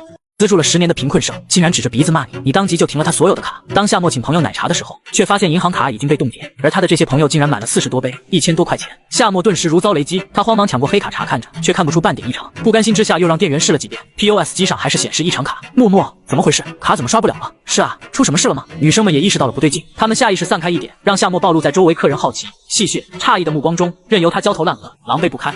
我没这么多零钱。夏沫涨红着一张脸，嗫嚅道：这些奶茶能退吗？对不起女士，由于于刚才订单太多，都是一边点一边做的，店员客气疏离的拒绝道：“现在很多奶茶已经做好，不能退了。”玲玲、双双，要不你们借我点钱？我的卡出了点问题。夏沫可怜兮兮的看向其他女生：“我可没钱，我的生活费早花光了。”我也没有，别看我。妹子们纷纷摇头拒绝。夏沫急得手足无措，她满脸尴尬，不知该找谁求助才好。正在此时，手机铃声也响了起来，她下意识点击了接听。死丫头，你死哪去了？怎么还不回家做饭？是不是想饿死我和你弟弟？还有，你妈的医药费怎么停了？还不快给交上？难道想眼睁睁看着她去死吗？赔钱货，养你还不如养块叉烧。一连串刺耳尖锐的咒骂声，像是机关枪一般不间断响起。哪怕夏沫没有点开扬声器，众人也照样听得一清二楚。一时间，大家看向她的眼神变了又变。我去，这是怎么回事？她不是白富美吗？不是魏大少的白月光吗？怎么连1000多的账单都结不起？而且他妈好像还重病在床。众人狐疑讶异的目光，瞬间让夏沫无地自容，羞愤欲死。傍晚时分，你在保镖簇拥下回到魏家大宅。客厅里，魏家良、杜思慧、魏胜正端坐在餐桌旁，几个姐姐倒是不在，只有佣人在不停忙碌。王妈，少爷回来了。杜思慧见状，立马挤出一丝笑容，说道：“快把菜端上来。”好的，夫人。王妈躬身答应着，立马带人把一堆色香味俱全的菜肴端上桌。你一言不发，直接坐下就开吃。对面3人脸上的平静终于维持不住。你的家教呢？魏家良敲了敲桌子，习惯性开口训斥。回到家也不知道叫人，哑巴了是吧？你是人吗？魏家良又被气得差点绝过去。人和动物都知道对自己孩子好点。你一边咀嚼牛肉，一边漫不经心的道：“可是你们呢？比厨神还恶心，放着亲儿子不疼去疼养子，全是脑子不正常的东西，怎么好意思觉得自己是人？你！”魏家良捂着心脏直叫唤。杜思慧也是脸色难看，连忙叫人拿药过来。魏胜在一旁茶言茶语道：“大哥要是不喜欢我待在家里，我可以走的，你千万不能对父母这么不尊重，这是要天打雷劈的。不想继续挨揍就闭嘴，你有口臭。”你一个眼刀扫过去，他立马乖乖闭上了嘴。呜！魏胜心生继续挑拨：“大哥不会是打我打上瘾了吧？万一在家里也动手怎么办？我不会半夜被他推下楼吧？”他故意卖惨之下，魏家良与杜思慧自然想起了学校之事。不过他们并未如意料中一般，勃然大怒替魏胜讨回公道，而是对视一眼，渐渐收敛了眼神里的怒火，强行装出一副和善的模样。小红你也真是的，别天天气你爸，咱们一家人有什么话不能好好说？杜思慧舔着脸打圆场道：“来，多喝点汤，这是我吩咐王妈熬的清虎汤。”说完，他还主动舀了一碗汤递过来。你瞥了一眼也懒得接，无事献殷勤非奸即盗，这对夫妻什么鬼样他早已见识过，这辈子是不会对他们抱有半点侥幸心理的。有屁就放，别来恶心我。你爷爷是不是留了些什么东西？爷爷留了什么你不清楚？当初他老人家死的时候，你可是巴不得把一根毛都搜刮干净吧？连远在燕京和省里的大姑二姑都分不到一丁半点。你别扯其他，我说的不是股份房产。死老头是不是给你留了情报网、人脉、各家把柄之类的东西？显然他已经知道今天学校办公室里发生的一切。魏家良虽然如今名正言顺执掌着魏氏集团，可是任谁都清楚，这不过是因为你还没成年而已。一旦他成年，继承老爷子留下的30%股份，再加上公叔等元老在董事会造势，到时候他继承集团简直不要太简单。因此魏家良这些年才一直看他不顺眼。若是能哄着他将情报网、各家黑料统统交出来，这么大一笔无形财富握在手中，魏家良必定能做出更大成绩，一下堵住董事会股东们的嘴，彻底在集团站稳脚跟。魏家良眼神里透着一丝急切，你还是个未成年小孩子，哪里懂这些东西的危险？现在不知道多少人在背地里想弄死你，快把东西全部交出来。是啊，杜思慧也在一旁劝导，我们当爸妈的怎么能眼睁睁看着你出事？你把情报网交出来，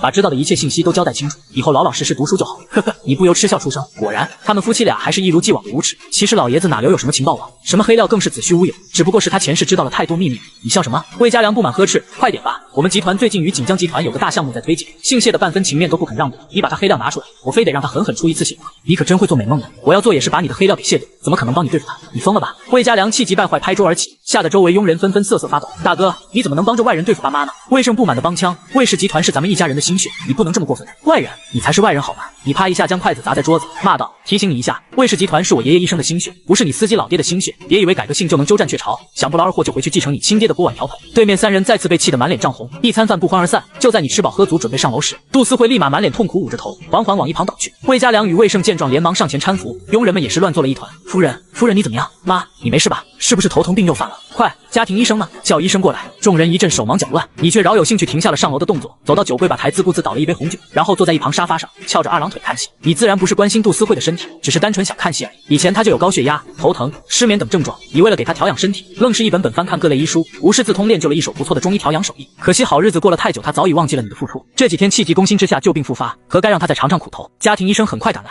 夫人，这是因情绪激动引起血压升高而导致的头疼病症。中年医生说道，待会吃半片降压药就好，另外头疼再吃点布洛芬，实在不放心可以去医院做个详细检查。天啊！魏胜故意惊呼道，大哥你怎么能把妈妈气出头疼病来？这也太不孝了吧！不，中年医生连忙反驳道，夫人头疼症已有10多年病史，一直伴随着剧痛、失眠，甚至偶尔有抽搐呕吐现象，以前受过不轻的折磨，不是现在才气出来的。对，魏家良立马拍着脑袋附和，以前他去过很多医院检查都没用，最后不知怎么就好了，是大少爷用中医针灸配合按摩药膳调理好的。中年医生满脸钦佩地看向魏红，解释道，3年前老爷子病逝后，他就开始给夫人调养身体，算起来夫人已经有2年多不犯病了。这下众人全都满脸古怪复杂。杜思慧脑海中也闪过一幕幕你曾经为他做过的许多事情，原以为不过是些许微不足道的小事，比不得魏胜嘴巴甜让人舒心。可是现在想想，这一切还真不容易。再想想自己这些年对他如此冷淡，魏胜进门后更是对他非打即骂，他就忍不住心生一抹愧疚。难道真如纪明贤所言，他是错把榆木当珍珠，爱错了儿子？洪少爷，要不你来试试？中年医生开口，你给夫人扎个针再按摩一下，应该很快就能缓解。最近可能还得多调养调养，我可没有行医执照。你漫不经心摇晃着红酒杯，嗤笑道：你们还是把人送医院吧，魏家还不至于连医药费都出不起。再说了，人家还有最爱的养子，轮得到我出手吗？小厨神！魏家良愤怒开骂，她可是你亲妈，谁能眼睁睁看着亲妈遭罪？真不怕天打雷劈吗？你的良心呢？良心值多少钱一斤？你不屑勾唇，还想让我免费给你们当牛做马？想屁吃呢？你！魏家良再次气急，魏胜连忙拉住他，茶言茶语道：爸，你别和大哥吵，万一把你也气病了该怎么办？你倒下，咱们这个家也得散了呀！好好好！魏家良一边给自己顺着气，一边咬牙切齿的道：幸好还有你这么个好儿子，要是指望某些人，我怕是迟早要被活活气死。帅逼！你懒得再听他们的破，直接一口将酒水喝下，放下杯子转身就上了楼。小红，上一世亲生母亲头疼欲裂，你熬了2年半学会的针灸，每天给她治疗，可换来的却是疏远。对不起，我不装了，我不会针灸。直到医生给他的药起了作用，他的头疼病症才缓和许多。冷眼扫过只会动嘴的魏胜，他心底第一次生出了懊悔，犹记得当年自己怎么就鬼迷心窍，认为这种人会比亲儿子强呢？妈，你怎么了？魏胜察觉到了他目光的不善，连忙上前献殷勤道：您要不要现在去医院？我让司机备车。不用。杜思慧摆摆手，无奈的道：老毛病了，休息休息就好，我帮你按摩吧。魏胜继续陪笑，同时心声不断输出：呜呜，看到妈妈这么难受好心痛，可惜我不会按摩也不懂针灸，我可真笨，可恶，大哥怎么能眼睁睁看着妈妈遭罪呢？不行，我待会就去多找点医书看看，无论如何也要想办法帮妈妈好受一点。杜思慧神色稍缓，她叹息一声，心中既埋怨魏红的狠心，也对魏胜的懂事稍微多了些欣慰，同时安慰自己这个养子可能只是粗心了些，心还是不错的。夜晚，你擦着头发从浴室走出，手机这时候就叮叮咚咚响了起来，拿起来一看，消息早已是99加，各种平日里关系一般的富二代好友纷纷发来私聊邀请，全是什么会所、酒吧、美女的好去处。你也是正常男人，自然喜欢这种地方，可是却有着极强的自制力。目前自己大仇未报，哪有资格沉迷女色？而且刚刚与纪明贤、谢志江发生过冲突，出门带12个保镖才勉强有安全感，去鱼龙混杂的地方实在不是明智之选，因此你直接婉拒了全部邀约。倒是纪鹏发来的一个邀请，让你来了一点兴趣。这小子发来了个游艇上美女环绕的图片，同时附带了2个字：来吗？你清楚他这是在求和。从小到大，纪鹏都是一个非常傲娇的人，敢爱敢恨又直爽火爆，想低头服软时拉不下面子，往往就会递过来一个台阶等着别人下坡。若是以往面对他的求和，你肯定早已忘记一切恩怨，兴冲冲前去赴约，兄弟俩喝上几杯酒，立马就会恢复到以往的情谊。可是今天却不想搭理对方，甚至果断选择了拉黑处理，脾气火爆，毫无判断力，这种人当兄弟也是拖后腿的。再加上前世恩怨纠葛，我不报复你已是最大的善良，好自为之吧。你叹息一声，转头查看其他信息，很快他又发现了夏沫与谢思思的朋友圈，两女不约而同都各自发了几句毒鸡汤句子来讽刺他。谢思思，做人呐，还是善良点好，不然夜深人静时就不怕良心遭受谴责吗？夏沫，金钱与我如粪土，我只愿追寻那繁星闪烁的梦想和温暖人心的情谊，永远不会屈服于权势压迫。一大堆点赞中，不少舔狗纷纷在下面留言吹捧，你却冷笑出声，顺手也给他们俩来了个拉黑屏蔽大礼包，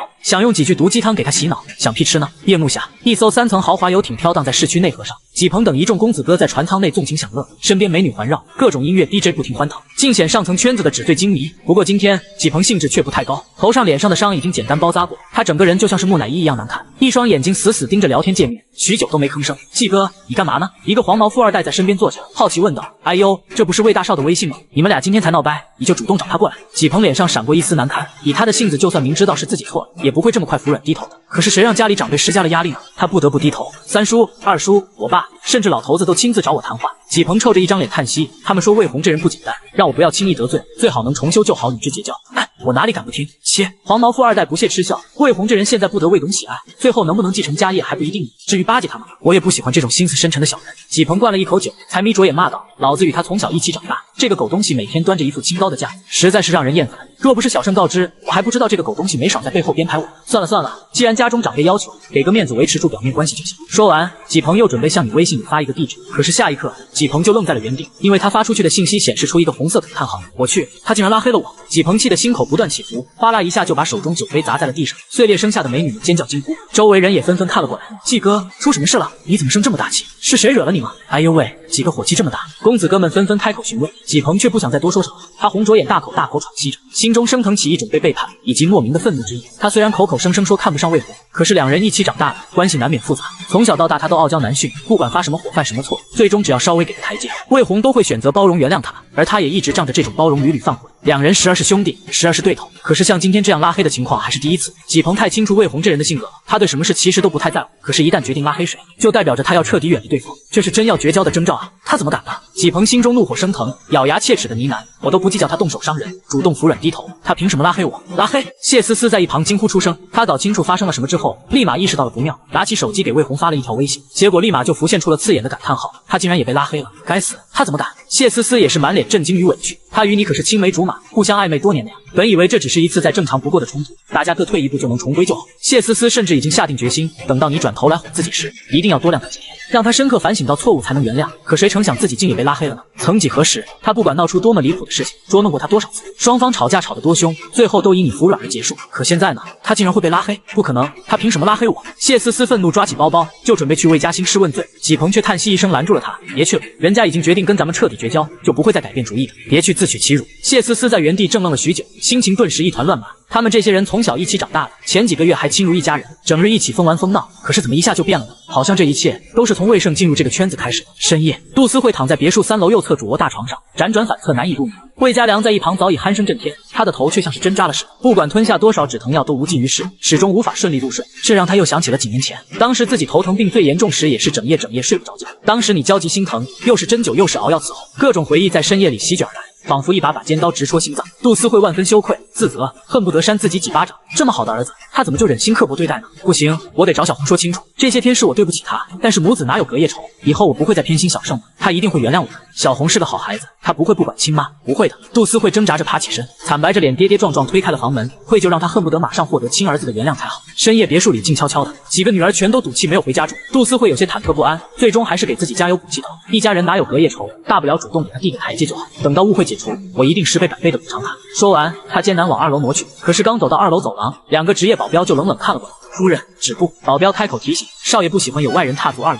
外人？杜思慧有点伤心，她深吸一口气才道：“让魏红出来一下，就说我难受，少爷在休息，任何人都不得打扰。”保镖冷冷回答：“特别是夫人你，少爷特意交代过，犯病就去医院，死了也别来烦他。”什么？杜思慧只觉得五雷轰顶，头晕目眩。这一刻他才清楚，你根本不是在闹别扭，也不是在赌气，而是真的想断绝关系啊！魏氏集团总部大楼顶层，执行总裁办公室内，魏琳琅正在办公室里忙碌，只听大门哗啦一下被推开，女秘书闯了进来，口中焦急的道：“总裁，不好了，腾盛药业出事了！”慌慌张张成何体统？腾盛药业出事与我们有什么关系？总裁，我们刚刚与腾盛药业签署了股份投资协议。什么？魏琳琅大惊失色，在办公桌上翻找出投资文件，认真查看了许久，才确认自己真的批复了这项投资。没想到第一次不用你帮忙就出了大乱子，以往他推进的每一个项目都是由你亲自把关的，最终结果全都不言而喻，不是平稳盈利就是大赚特赚，所以他早已习惯了赚钱很容易的概念。他一颗心沉入谷底，腾盛药业出了什么事？昨夜凌晨4点，董事长李腾在市区维也纳酒店跳楼身亡。秘书拿着平板说道：“目前警方已经证实了死者身份，地方电视台和媒体也都出现了报道。早上10点消息传开，腾盛药业在 A 股市场一路狂跌，目前已经彻底跌停。他们集团公关部暂时还没对外发表任何声明。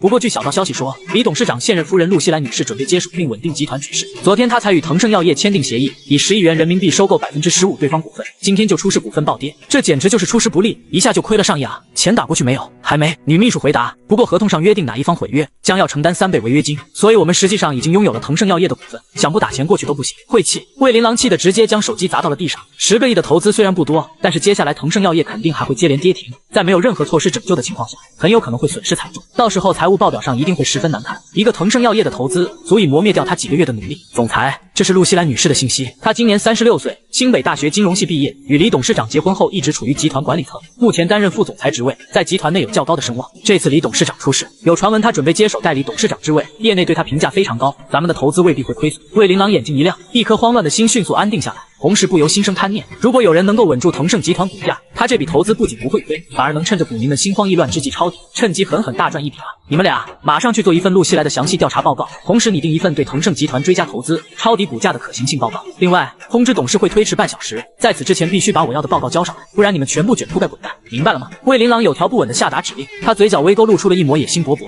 绿茵高尔夫球场，徐茂公一边挥杆自娱，一边听取一名中年西装男人的汇报。情况就是这么个情况，李腾昨夜确定已经身亡，目前警方认定为自杀。中年西装男人汇报道，目前腾盛药业股份暴跌，咱们是否要尽快下场？徐茂公并未马上回答，而是沉默了许久。自己是看着你长大的，现在却越来越看不透这个孩子，你到底是怎么预测到李腾会死的？你身上仿佛笼罩着一层迷雾，让人捉摸不透啊。不过这总归是好事。徐茂公心中呢喃：青出于蓝而胜于蓝，老爷子多年培养总算没有白费心血，少爷未来前途无限啊。他欣慰而笑，想了想后说道：一切按照计划进行，只吞3个亿，不要画蛇添足，抄底时动静小一点，别惊动任何外人。明白。中年西装男人点头答应。接下来几天，江州市商界可谓是动荡不休，各种大新闻扑面而来，你也懒得去关注这些风波，每日照旧去学校上学。徐茂公手底下能人辈出，砸3个亿下去抄底的小买卖，根本不需要多费心思。不过在魏家餐桌上，魏家良倒是开口问起了此事。魏琳琅满不在乎的随口敷衍道：爸，我确实是投资了腾盛集团，不过谁能想到刚签合同，李腾这个家伙就跳楼自杀了呢？这种事情谁也预料不到，我是被他坑了呀。不过他的遗孀陆熙来是个能人，据我所知，他很快就能接任董事长职位进行整顿，股价会有回升的。我们现在抄底反而能大赚一笔。魏家良听了倒也没多说什么，这些年公司都是你在对接项目。总而言之一句话，魏家良与魏琳琅其实都是酒囊饭袋。呵呵，你轻吃一声懒的言语，已经落入了圈套还不自知，真是个2个蠢货。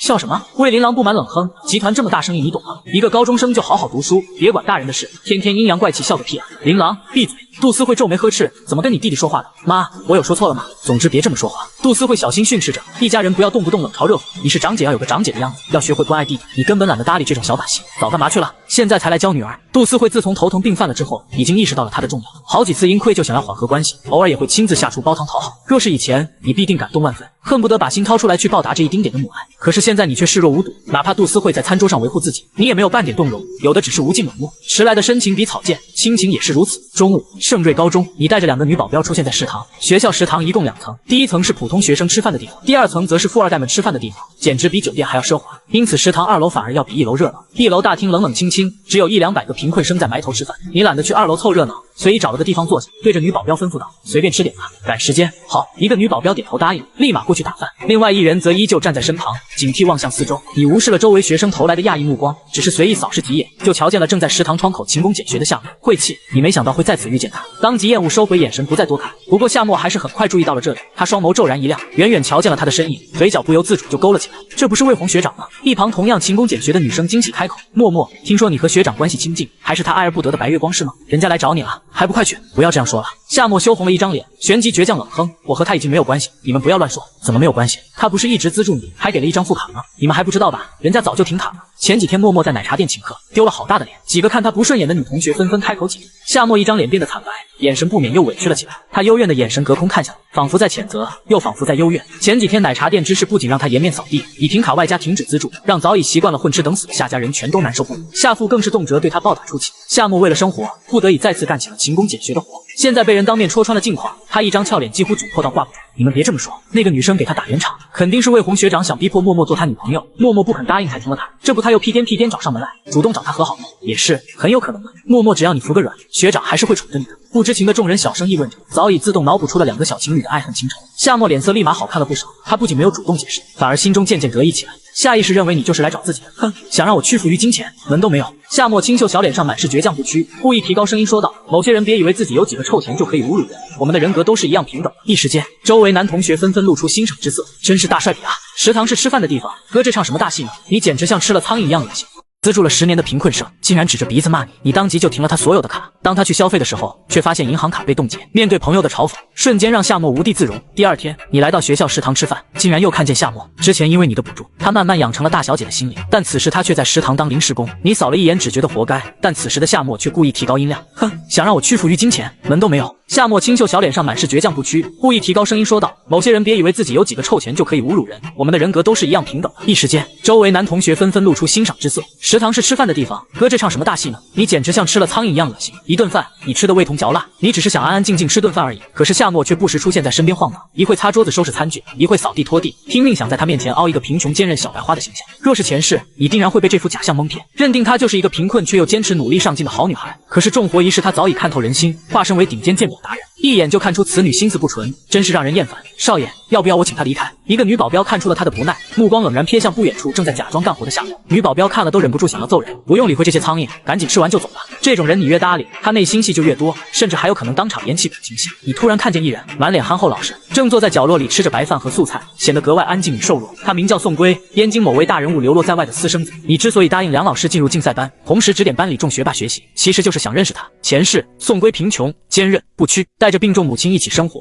白天上课，晚上去打工，每天只吃2顿饭充饥，却依旧成绩优异，考上了清北大学。当时夏沫拿着你的黑卡四处做好人，不仅长期请他吃饭，还借钱给他母亲做手术，因此成为了宋龟暗淡青春里唯一的光。上大学以后，他被大佬寻到并认祖归宗，从此一个穷学生一跃成为金圈顶尖富二代，身份阶级发生翻天覆地变化，人人见了都得尊称一句宋少，不知多少人要巴结他。可是宋龟依旧没有忘记少时恩情，他直接成为夏沫予取予求的大靠山，硬生生将这个出身普通的小白花推到了一个不属于他的高度。重生一世，你又怎么可能再让夏沫拿着你的钱去结交这种顶尖人脉，最后还返回来对付自己卖这个大人情不香吗？思及此，你果断端起自己的餐盘，起身向宋龟走去。2个女保镖见状也连忙放下碗筷，快步跟上。3人一动，大半个食堂的目光都被吸引过来。夏沫下意识以为你是来找自己的，正在擦拭桌子的手微微一顿，嘴角简直比 A 开还难压。不过他还是迅速调整表情，做出了一副不想理你的姿态。呵呵，就知道你会憋不住想求饶，不过我可不是这么好哄的，不跟小胜哥哥道歉，这件事没完。夏沫心里嘀咕着，同时已经想好了该怎么继续吊着你。竟然目不斜视，直接就越过了正在干活的夏沫，一屁股就坐在了宋龟的对面。喂，魏少！宋龟吓了一跳，连忙起身怯懦道：“您要坐这，我马上走。您稍等，不用换，找你的。”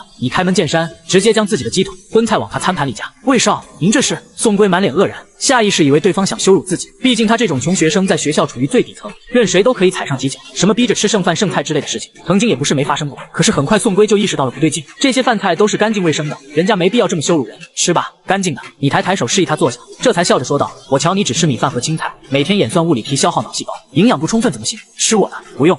宋龟满脸涨红，结结巴巴嗫嚅道：“魏少不用这么客气，我够吃的，吃吧。”你态度强硬，他终究不再拒绝，一口香喷喷的鸡腿咬下，宋龟眼睛蒙上了一层水雾。他不是个善于言辞的人，因此只是低头默默吃着东西，小心翼翼记下了这道许照亮他人生的光亮。夏沫则愣愣看着这一幕，指甲几乎掐入手心里。谁能想到你竟根本不想玩情爱拉扯游戏，宁愿找一个男人都不会去找他。我调查过你，你一边吃一边漫不经心的道：“你是单亲家庭，母亲生了重病，你一个人扛起家里重担十分不易，学习方面也是名列前茅，年年都拿奖学金。作为男人，你很让人钦佩，比我强。”最后一句你说的极为认真，一字一句满是真诚，一下就击中了宋龟的心坎。我没有，比不上魏少。宋龟涨红着脸，低下头掩饰自己的泪意。不，你确实比我强。你轻笑着感慨道：“我若不是出身好，估计是哪都不如你。所以宋同学，你愿意接受我的资助吗？”资助？宋龟震惊抬眸，怎么都想不到还有人主动上门送钱。对，你点点头。我爷爷自创办魏氏集团以来，几十年一直坚持公益事业，不知帮扶过多少孤寡老人和贫困生。我受他感染，每年也会做善事。从今往后，我可以承担你全部学费、生活费，包括你母亲的医药费，甚至可以请最顶尖的专家替他做手术。宋龟闻言倒吸一口凉气，不仅没有惊喜，反而显得局促不安。魏少，宋龟怯懦询问：“你到底想要什么？”我没什么值得图谋的，违法犯罪的事情也不敢干。你要不还是另找他人吧。世人皆知，天下没有白吃的午餐。你提出这么好的资助条件，谁会相信他没有半点图谋吗？宋龟谨慎之下没有半点高兴，有的只是慌乱，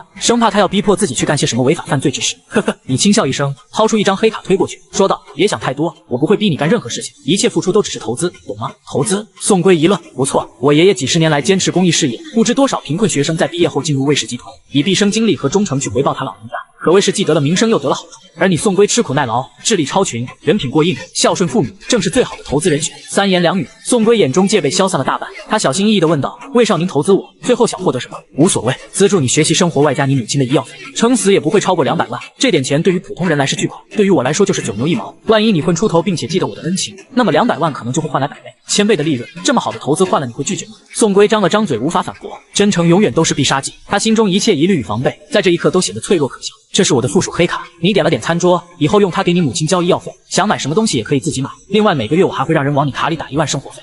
不用这么多吧？宋龟再次嗫嚅道：“魏少，我很感激你的资助，但是没必要给太多，我够花就行，一个月1000吧，不，500就好。500够干嘛？”你拿起黑卡就塞到他口袋里，吃好喝好才能更好学习。如果在高强度学习中身体跑步，你母亲谁来照顾？黑卡无限额随便用，大不了就当是我借你，以后还我就行。男人没必要磨磨唧唧的，你要清楚人情这种东西讲究有来有往，你借我500块也是欠了人情，借我500万也是人情，何不放心大胆的用呢？宋龟满脸感动，最后起身深深鞠了个躬。这一幕让同学们全都忍不住羡慕嫉妒恨起来。我的天啊，魏少就是阔气，一张黑卡说送就送，若不是宋龟学长是男的，我都要怀疑他想泡人家了。666，听说夏沫也有魏少送的黑卡，这是第2张了吧？哎呦喂，是谁到处说他是魏少白月光的？人家刚才看都不看他一眼，没准之前的黑卡也只是为了资助才有。就是有钱人资助给张黑卡很正常吧？他在自作多情什么呢？笑死！众人稀稀拉拉的议论声响起，夏沫有些无地自容，双眸立马蓄满了泪水，一副要落不落的样子，十几分惹人怜惜。这时候，一个女生终于忍不住从人堆里冲出来，一把将夏沫护在身后，气鼓鼓的怒视众人：“魏红学长，这么欺负人有意思吗？”女生气愤指责：“没看到默默都哭了吗？”你被打断谈话非常不爽，她掀起眼皮蓝蓝扫了一眼对方，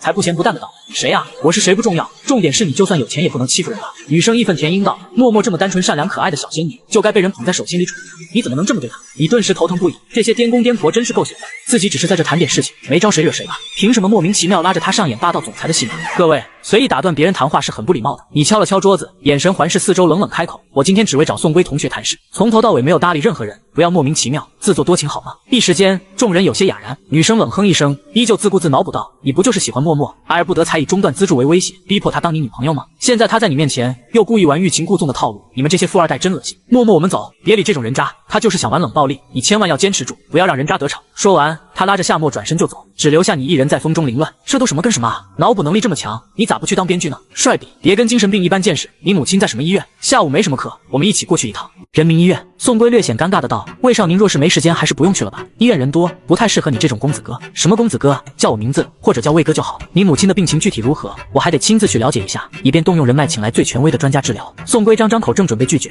你却抬手阻止道：“投资呢就要把控到位，如果具体细节不清楚的话，很可能会导致最后投资收益功亏一篑，懂吗？我如果竭尽全力找来权威专家救治你母亲，哪怕最后没起到作用，你依旧欠下了一个大人情。可我若是只给钱，这个人情就会非常淡薄。未来你若发达了，随便还点钱就想把这个人情抹去，我岂不是要亏大了？”宋归满脸复杂，不知该感叹他太精明了，还是该感动。许久，他才重重点了点头，真诚道：“魏哥，你放心，这是恩情，不是人情，我一辈子记得你的好，这才对嘛。”你拍拍他的肩膀，叮嘱道：“我是商人，不会做亏本买卖的，你只管花钱改变自己就好。”丽姐，通知公叔在学校附近租一套公寓，再让几个轻奢品牌送点衣服过去。另外，让医院先把宋母转移到单人病房，再做一个详细检查，具体要不要转院，等我过去再说。女保镖点头答应，连忙掏出手机开始联系公叔。宋归一阵目瞪口呆，忍不住弱弱道：“不用这么夸张吧。”傍晚，江州市第一人民医院顶楼 VIP 单人病房内，院长、主任齐聚一堂，已经给病床上的中年妇女完成了一系列全身体检。魏少，病人情况不容乐观，他长期营养不良，外加严重贫血，心肺功能中度受损，肾脏功能也很差。另外，胃部有一个1厘米的肿块，目前已经确定是早期恶性肿瘤，需要尽快进行手术才行。王院长将一叠检查报告递了过来，你接过扫视几眼，满意点点头道：“先做保守治疗吧，我很快会安排燕京顶尖外科专家过来会诊，其他的你们不用多管，照顾好人就行。”明白。王院长点头答应下来。一旁宋归不免有些恍神，从你出现再到安排好一切，才过去了几个小时，可是他母亲已经住进了最豪华的单人病房，享受着2个美女护士专人看护，各种检查一律开绿灯，这难道就是有钱人的世界吗？若是普通人听到胃癌这种病，只怕会觉得天都要塌下来了吧。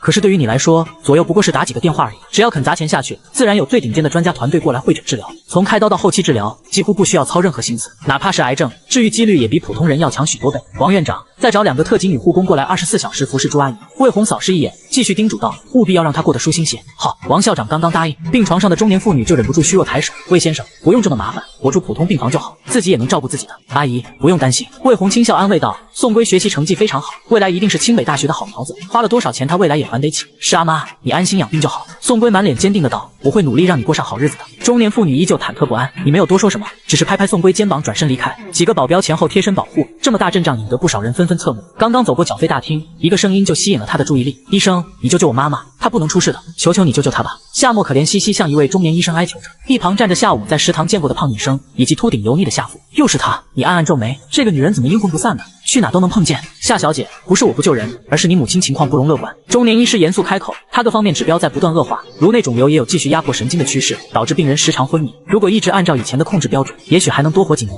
可现在这么下去，不出3个月就会威胁到生命。你们不应该擅自停药的，之前病人服用的进口特效药，病情控制的一直不错，现在停药实在不是明智之举。夏沫满脸悲戚，痛苦道：“医生，如果保守治疗呢？用国产药怎么样？效果不好，国产药以前用过太多，早已形成了抗药性。”中年医生推了推眼镜，耐心解释道：“病人颅内肿瘤不适合开刀，只能用药去压制。可是每种药都会有耐药性的，一旦服用过多就会失去效果，所以必须不断购买新的国外特效药才行。最近欧洲还有几款不错的靶向药，你们如果资金充裕的话，可以买来试试。除此之外，我们医生也已经没有太好的办法。”说完，中年医生转身就走，夏沫则失魂落魄跌坐在地上，眼力痛苦。夏父气急败坏，恶狠狠地咒骂：“死丫头，都怪你得罪了魏少，现在人家停了资助，你是想害死亲妈吗？”夏沫眼神里尽是委屈与无助，他怎么也没想到，明明一切都好好的，怎么短短几天就发生了天翻地覆的变化？曾经温暖偏爱的魏红不再宠溺，给出的一切资源也要收回，母亲病症不断恶化，这一桩桩一件件简直要压垮他。爸，我也不知道为什么会这样。夏沫依旧哭哭啼啼，半晌也说不出一句完整的话语，哭哭哭就知道哭，哭丧的哭。夏父骂骂咧咧，手指直戳脑门，惹怒了魏少，你还不知道去主动道歉，没脑子的东西！我不去。夏沫反应激烈，捂着脸梗着脖子道：凭什么我主动求和？做错事的明明是他，难道有钱就可以为所欲为吗？蠢货！夏父情绪激动，气急败坏，你不去道歉，你妈怎么办？咱们家的外债怎么办？你弟弟的学费、生活费怎么办？难道你要眼睁睁看着大家去死吗？我不管你用什么方法，都必须求得魏少原谅，不然我就没你这个女儿。闻言，夏沫哭得更凶，胖女生蹲下抱着她，柔声安慰道：没事的，默默，我们可以上网求助，也可以让学校组织捐款啊。没用的，呜！夏沫痛哭，国外进口靶向药1个月就要7、8万，加上其他费用，单靠捐款怎么可能维持得下去？周围人见状纷纷长吁短叹。魏红看完戏刚想离开，夏沫却在这时恰好看了过来，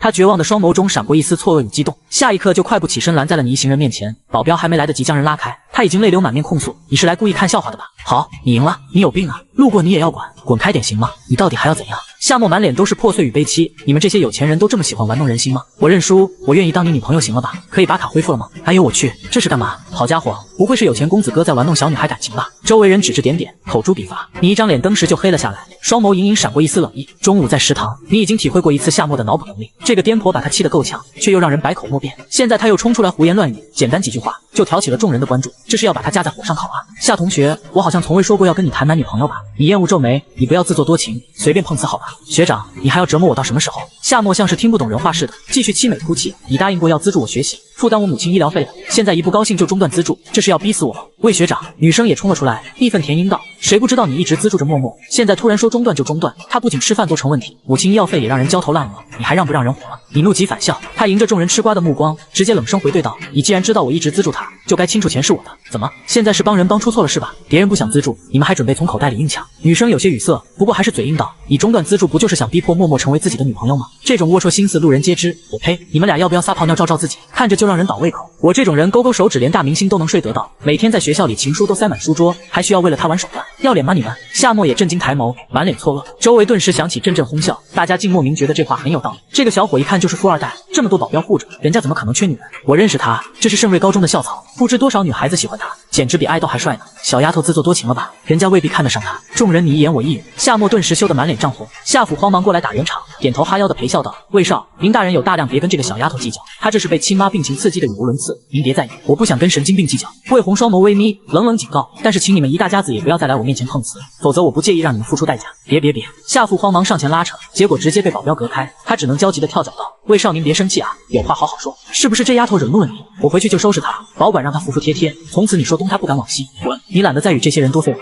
在保镖开路下，径直就准备离开。不过夏父可不愿意放任财神爷离去，他一路追随哀求道：魏少，您帮忙，我老婆情况真的很不妙，她快不行了，你就发善心救救她吧。救她还是救你？你冷笑，这些年你们一大家子靠我资助过得如此滋润，你更是在外欠下了数不清的赌债，这是准备要我养一辈子是吧？不是的，魏少，你帮忙。夏父焦急追到电梯口，电梯门关上，你立马冷着脸对身边保镖吩咐道：找人把学校食堂和刚才的监控拿到手。明白。一个西装保镖答应着，你则直接开始闭目养神。夏沫一次次恶心他，这件事不可能就这么算了，忍无可忍，无需再忍。拿到视频，一来是为了防止别人断章取义，胡乱发到网上去污蔑他的名声；二来也是为了恶心他。上一世，夏沫在上大学以后进入娱乐圈，为配合魏胜对他下黑手时，也曾经玩过这种颠倒黑白的手段。靠着几句模棱两可的话语，他轻松就能鼓动网友对他网暴。重生一世，魏红可不会再吃半点亏，而且他要学以致用，先下手为强，让他也试试网暴是什么后果。当天晚上，一份你对夏沫的资助明细表格以及食堂和医院简短的冲突视频就被发在了学校贴吧上。震惊！梦女自恋，竟然企图碰瓷资助人。这个帖子一经发出，全校师生顿时吃了一个大瓜。帖子上详细列举了魏红几年来给夏沫一家资助的花销，其中包括各种日常消费明细以及赌资、医药费、奢侈品等等。最后你直接点名道姓，魏氏集团做慈善不是冤大头，以前监管不力被胡乱盗用的资金，本人将会向夏沫同学进行追讨收回。同时本人对夏同学没有半点男女之情，请不要自作多情胡乱碰瓷，更不要私下传播谣言，否则本人将采取法律手段维护自身正当权益。帖子一经发出，再搭配2段视频画面，一下就洗刷了你身上莫名其妙的脏水，同时也将夏沫推到了风口浪尖的地步。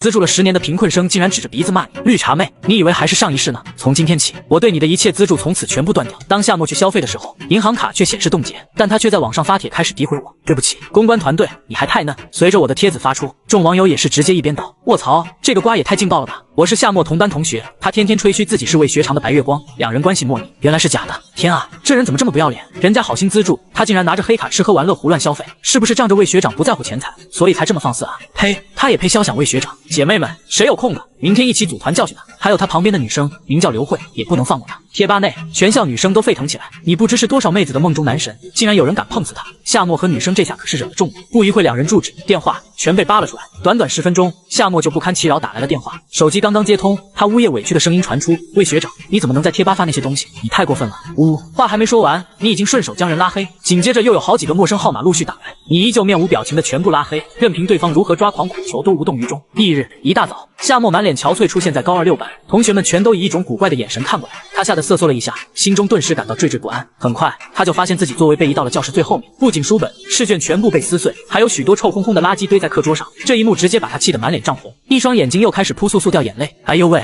我们的梦女还好意思哭呢？谁给你的脸啊？呵呵，老娘早就看你不顺眼了，天天装阔，还不是花男人的钱？全班女生义愤填膺的冷笑咒骂着，夏沫哭得楚楚可怜。可是妹子们可不会在乎，班里的男同学倒是挺辛苦的，可是不少女生家境殷实，她们也不敢犯了众怒，因此只能当作没看见。刚下课，夏沫和女生刘慧就被带到了没人的地方。曾经被班里男生誉为唯一纯白茉莉花的夏沫，此刻狼狈不堪，浑身臭气，再也没有了往日的纯洁模样。她呜呜的哭泣着，心中委屈简直如潮水一般泛滥。你恰好路过，正好听见了夏沫的尖叫声，不过不仅没有进去阻止，反而站在原地欣赏倾听了一阵。这一切本就是你想要看到的，也是夏沫该承受的。以往都是你护着她，夏沫才能狐假虎威、狗仗人势，在这个贵族私立高中混得风生水起。现在庇护消失，她也不过是恢复了原本该受到的待遇而已。朝三暮四者，罪有应得。你冷笑一声，正准备离开，余光却瞥见了魏胜的身影，显然也在暗中关注着夏沫的情况。宿主不准备去救人吗？夏沫遭受霸凌，气运掉得很快，这对于我们来说可是损失。为什么要救？当他跌入泥潭再去救，他的好感度会更高，汲取气运的速度才能更快，不是吗？宿主，你真奸诈！承让承让。魏胜和一道机械音的对话心声，隔着10几米距离清晰传入耳中。你眸光微闪，露出一抹诧异，不动声色就离开了这里。几分钟后，重新回到竞赛班教室，嘴角才缓缓勾起一丝弧度，露出了一抹兴味。上一世以灵体形态存在时，你可以瞧见每个人身上的气运，同时也窥探到了魏胜的真正秘密。他不仅可以向别人输送心声，还能汲取身边人的气运。不过你始终搞不清楚他是怎么做到的。现在看来，不过是他绑定了一个系统，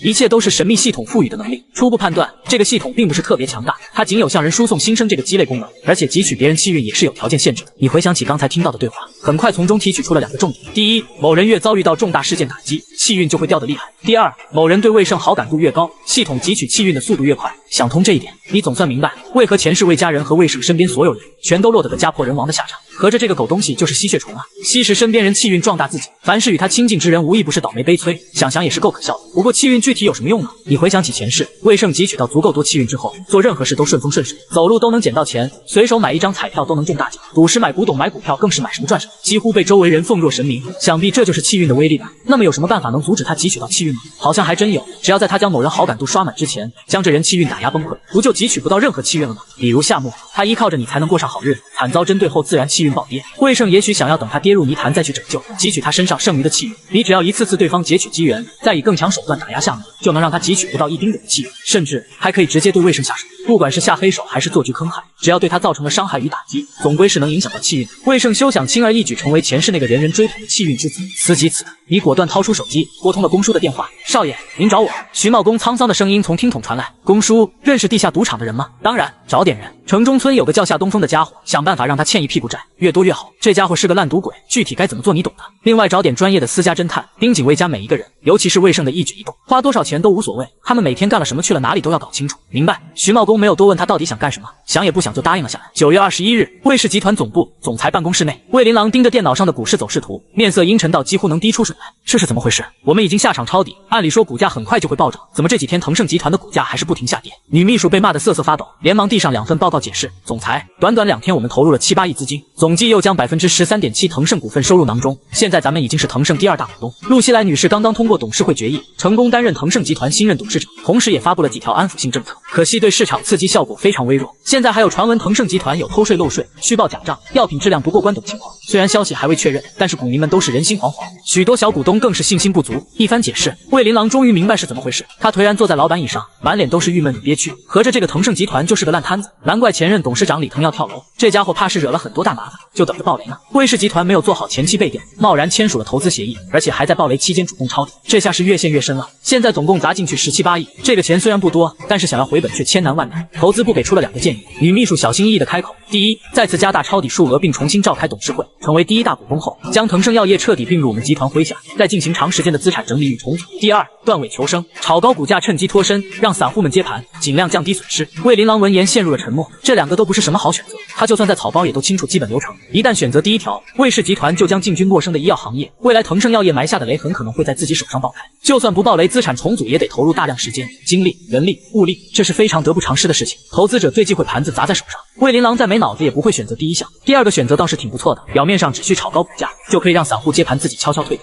可实际上操作起来也得损失惨重，毕竟人心惶惶之际，一旦有人哄抬股价，必定有大量小股东疯狂出货，魏琳琅很有可能自己没逃掉，反而成为腾盛药业的最大股东，到时候他可就是最大接盘侠了。当然，他也可以放任不管，一直担任腾盛集团的第二大股东，等着股价重回巅峰。可是万一腾盛集团出了大问题退市了呢？到时候17、8亿不是彻底打水漂了吗？手机这时突然响起，魏琳琅瞥了一眼，不由脸色难看，因为这是魏家良打来的电话，不用多说也知道，他肯定是要来兴师问罪。爸，电话刚接通，魏家良暴躁的声音果然从金总传出。爸什么爸？你看看自己捅的大篓子，以前你可从来没犯过这么低级的错，最基本的背调都做不好吗？爸，你听我解释，这是个意外。魏琳琅慌忙辩解，意外个屁！魏家良恼怒道，魏氏集团年利润大概是14%，你亏损17、8亿，就代表着亏掉了集团1/4盈利，你自己想想该怎么跟股东们解释吧。魏琳琅冷汗直流，不过还是咬咬牙道，我会想办法补救的，您给我点时间，大不了到时候我账目做漂亮。不用。魏家良冷冷说道，你马上拉高股价，陆续出货吧，我有确切消息，腾盛集团有可能会停牌退市，能抽回多少资金就抽多少，千万别全砸在手里。明白。魏琳琅冷汗涔涔的答应下来，电话挂断，他久久无法回神。魏家良已经替他做出了选择，这个亏是吃定了，只是亏多亏少而已。想想自己努力几年建立的投资天才形象，在一夕之间崩塌，他就忍不住想要吐血。难道没有魏红替他做项目评估，自己就真的玩不转吗？不会的，小小亏损而已，纯属意外，我迟早会做出成绩证明自己的。魏琳琅倔强的喃喃自语。维也纳酒店顶楼包间内，腾盛集团新任董事长，风韵犹存的中年美妇露西来正举着红酒杯，与一名气场强大的中年儒雅男人对饮。她完全没有刚失去丈夫的悲戚，也没有集团股价持续暴跌的慌乱，面上巧笑嫣兮，一派纸醉金迷之态。四爷，你说这次能坑到魏氏集团吗？管理了10年的魏家企业，每天都能收入一个小目标，但大姐却要把你踢走，而她却自以为没有你也能盈利。但你刚走第一天，她就掉进了别人精心布置的陷阱里。此时的酒店包厢内，四爷，你说这次能坑到魏氏集团吗？露西来摇晃着红酒杯，轻笑道：若是不能坑到他们，我可是会吃不了兜着走的。放心吧，如果魏氏集团创始人魏老爷子还在，我自然不敢随便对他们下套。只要这次能让魏氏集团吃一个哑巴亏，接下来我们入驻江州市就会变得顺利许多，也不枉李腾这个废物拿自己的小命给我们铺路。露西来眼中闪过一丝厌恶，她与李腾结婚10几年，对方滥交、家暴，两人吵吵闹闹，早就没有了多少感情。在真正的上位者手里，一个几十亿集团董事长的小命，竟只配像棋子似的牺牲掉，想想也是够可笑的。消息已经放出去了，以魏家良这个草包谨慎的性格，肯定会选择割肉放血的。露西来轻声汇报道。不过我们在做局过程中发现有一伙人也在抄底，他们行事隐秘谨慎，只吃了3个亿左右的股份，最后追查下来好像是徐茂公的人，是他，有点意思。不过3个亿不算多，随他去吧。中年儒雅男人随手把玩着他的玉手，随口叮嘱：这几天你盯着股市，一旦魏氏集团割肉放血离场，你立马把新药研制成功的消息放出去，我要狠狠羞辱魏家良。明白。露西来娇笑着放下红酒杯，一把跨坐在男人身上。接下来2天，腾盛药业股价开始轻微上扬，各种假消息在网络上流传，引得股民们争相抄底。魏琳琅在砸下巨额资金拉高股价后，忍痛割肉离场。消息传出，集团股东们全都意见不小。周3清晨，魏氏集团顶楼会议室内，20-30个大小股东齐聚一堂兴师问罪。魏家良与魏琳琅坐在上首，两人脸色都非常难看。各位，魏家良沉声说道，今天召集这个会议，主要是为了最近集团执行总裁魏琳琅在腾盛药业投资案中执行出错，导致损失惨重一事。说完，他抬手，女秘书立马将一份份文件摆在了众股东面前。大家伙一瞧文件，顿时皱起了眉头。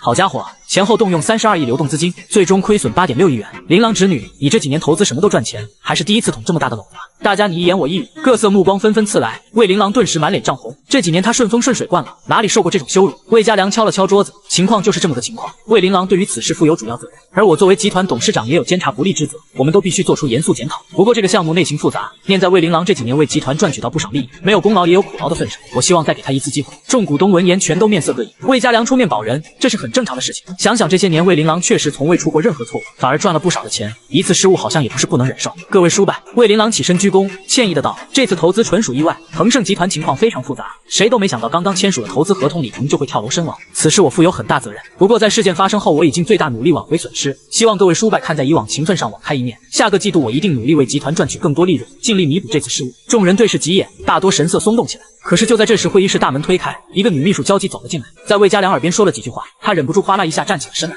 怎么回事？魏董怎么这么激动？魏琳琅却心中咯噔一下，意识到了不妙。果然，魏家良朝着女秘书示意，他立马在投影仪上操作了一阵，点开一个采访视频。各位，女秘书公事公办地讲解道，腾盛集团新任董事长陆熙来女士今天早上8点召集记者招待会，对外界公布腾盛药业新研发了一款肝炎类口服药剂，目前已经通过了国药局初审，即将开始临床试验。消息一经公布，腾盛药业股价不到10分钟立刻涨停。会议室内落针可闻，每个股东脸色都非常难看。刚刚投资腾盛药业，李腾就跳楼自杀；刚刚割肉放血，腾盛药业就公布新药即将上市的消息，拉高股价。这下只要不是傻子，就知道有人在做局，故意坑害魏氏集团啊！谁？到底是谁？魏家良气得几乎想吐血。魏琳琅也是一个头两个大，他突然想到了前几天饭桌上以勾唇轻蔑一笑，难道他当时就已经猜到了其中另有猫腻？这一刻，他觉得头晕眼花。凭什么2、3年来魏红评估过的项目无一亏本？凭什么他自己搞一次，立马就被坑得头破血流？魏董，情况不太对劲啊！此次亏钱是小，被人针对是真，咱们可不能不管啊！江州市还有谁敢这么放肆？小小腾盛药业背后一定有人，否则他们绝对不敢如此猖狂。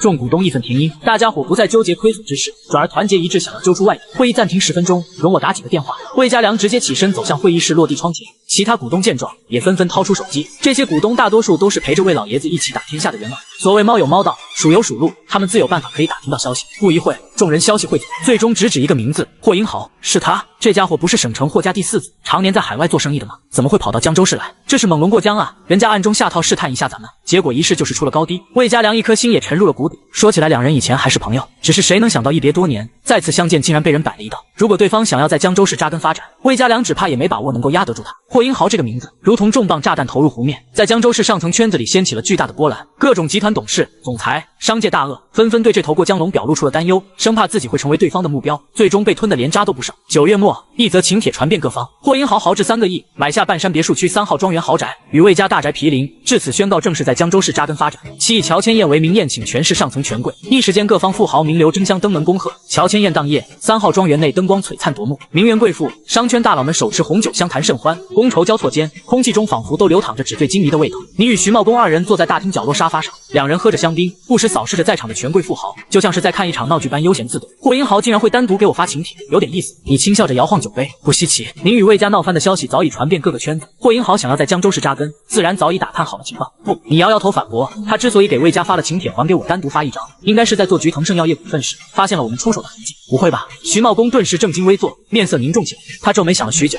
按理说我的人做事很小心，每次都是小股买卖，不至于被人盯上，不过真要一点痕迹都不留下也不可能。霍英豪这个人不简单啊，所以这也是我愿意赴宴的原因。一个小小的江州市突然挤入一个聪明人，应该会变得很有意思吧？咱们与他无冤无仇，应该暂时不受影响才对。这次在腾盛药业赚到的钱，我给你存到瑞士银行不记名银行卡内，这样一来，在你成年以前，这笔钱也不会受到魏家人控制，一人一半，这是之前说好的，别坏了规矩。行行行，徐茂公无奈苦笑，他原本是想把赚到的钱全部交给你充当启动资金的，可是这家伙实在是太倔，因此只能听之任之。宴会厅门口突然响起一阵骚动，顺着动静望过去，原来是魏家人已经到场。魏父、魏母、大姐魏琳琅、魏胜一身高定华服体面赴宴，其他几位姐姐则常年在外打拼，并未见到踪影。杜思慧与一堆贵妇打了个招呼以后，下意识四下搜寻，最后很快就找到了坐在角落里的小红。你果然也在这，怎么不等我们就过来？我还让人给你订了一套高定礼服呢。你这孩子别喝太多酒，容易伤胃。晚饭吃了吗？不，我去给你拿点小蛋糕。杜思慧一副慈母模样，嘘寒问暖，不禁让徐茂公、魏琳琅、魏胜等人暗暗皱眉，就连周围的富家千金名媛贵妇们也全都忍不住讶异不已。奇怪，以前也没见他这么疼儿子啊！众人议论声传入耳中，杜思慧面色有些挂不住，不过他还是端着亲切笑容看向你，只求这个亲儿子回心转意，多看自己几眼。他心中暗暗发誓，只要儿子肯原谅自己以往的良果，他一定努力当一个好母亲。可惜你却看都懒得看他一眼，直接朝着保镖皱眉开口：哪来的苍蝇，嗡嗡嗡的烦人！保镖上前2步挡住杜思慧。夫人，我家少爷喜欢清静，请吧。魏胜自然不会错过这个挑拨离间的机会，他的心声在杜思慧与魏琳琅耳边响起：大哥怎么能这样？就算一家人有矛盾，也不能在大庭广众之下闹啊！这样一来，咱们家不就成为上层圈子笑料了？魏琳琅闻言，眸中怒火更甚，他习惯性就想上前给你2巴掌，哪怕被保镖拦下后，依旧愤怒呵斥：小厨神，你敢对亲妈这么说话？信不信我扒了你的皮？怎么还有狗叫声？你不耐皱眉。人堆里顿时响起阵阵憋笑，魏琳琅气得几乎维持不住形象。杜思慧满脸无奈，拉着他说道：琳琅，你别这么冲动，你们是亲姐姐，在这里吵吵闹闹，平白让外人看了笑话。妈！魏琳琅气愤跺脚，他都不怕让外人看了笑话，我有什么好怕的？我可不惯他这个臭脾气，不是口口声声想要与我们断绝关系吗？这么硬气就别蹭我魏家的请帖，硬挤入这个不属于你的圈子，没有魏家你算个什么东西？魏琳琅越骂越大声，恨不得将心中积攒的怒气全部发泄出来。没有我们这些人脉，我就不信他在江州市商圈内能混得起来。纪鹏、谢思思等一众富二代纷纷在旁边落井下石。不过还没等你多说什么，一个似笑非笑的声音就从2楼传来：魏红贤侄可不是蹭魏家请帖登门的，他可是我请来的贵客。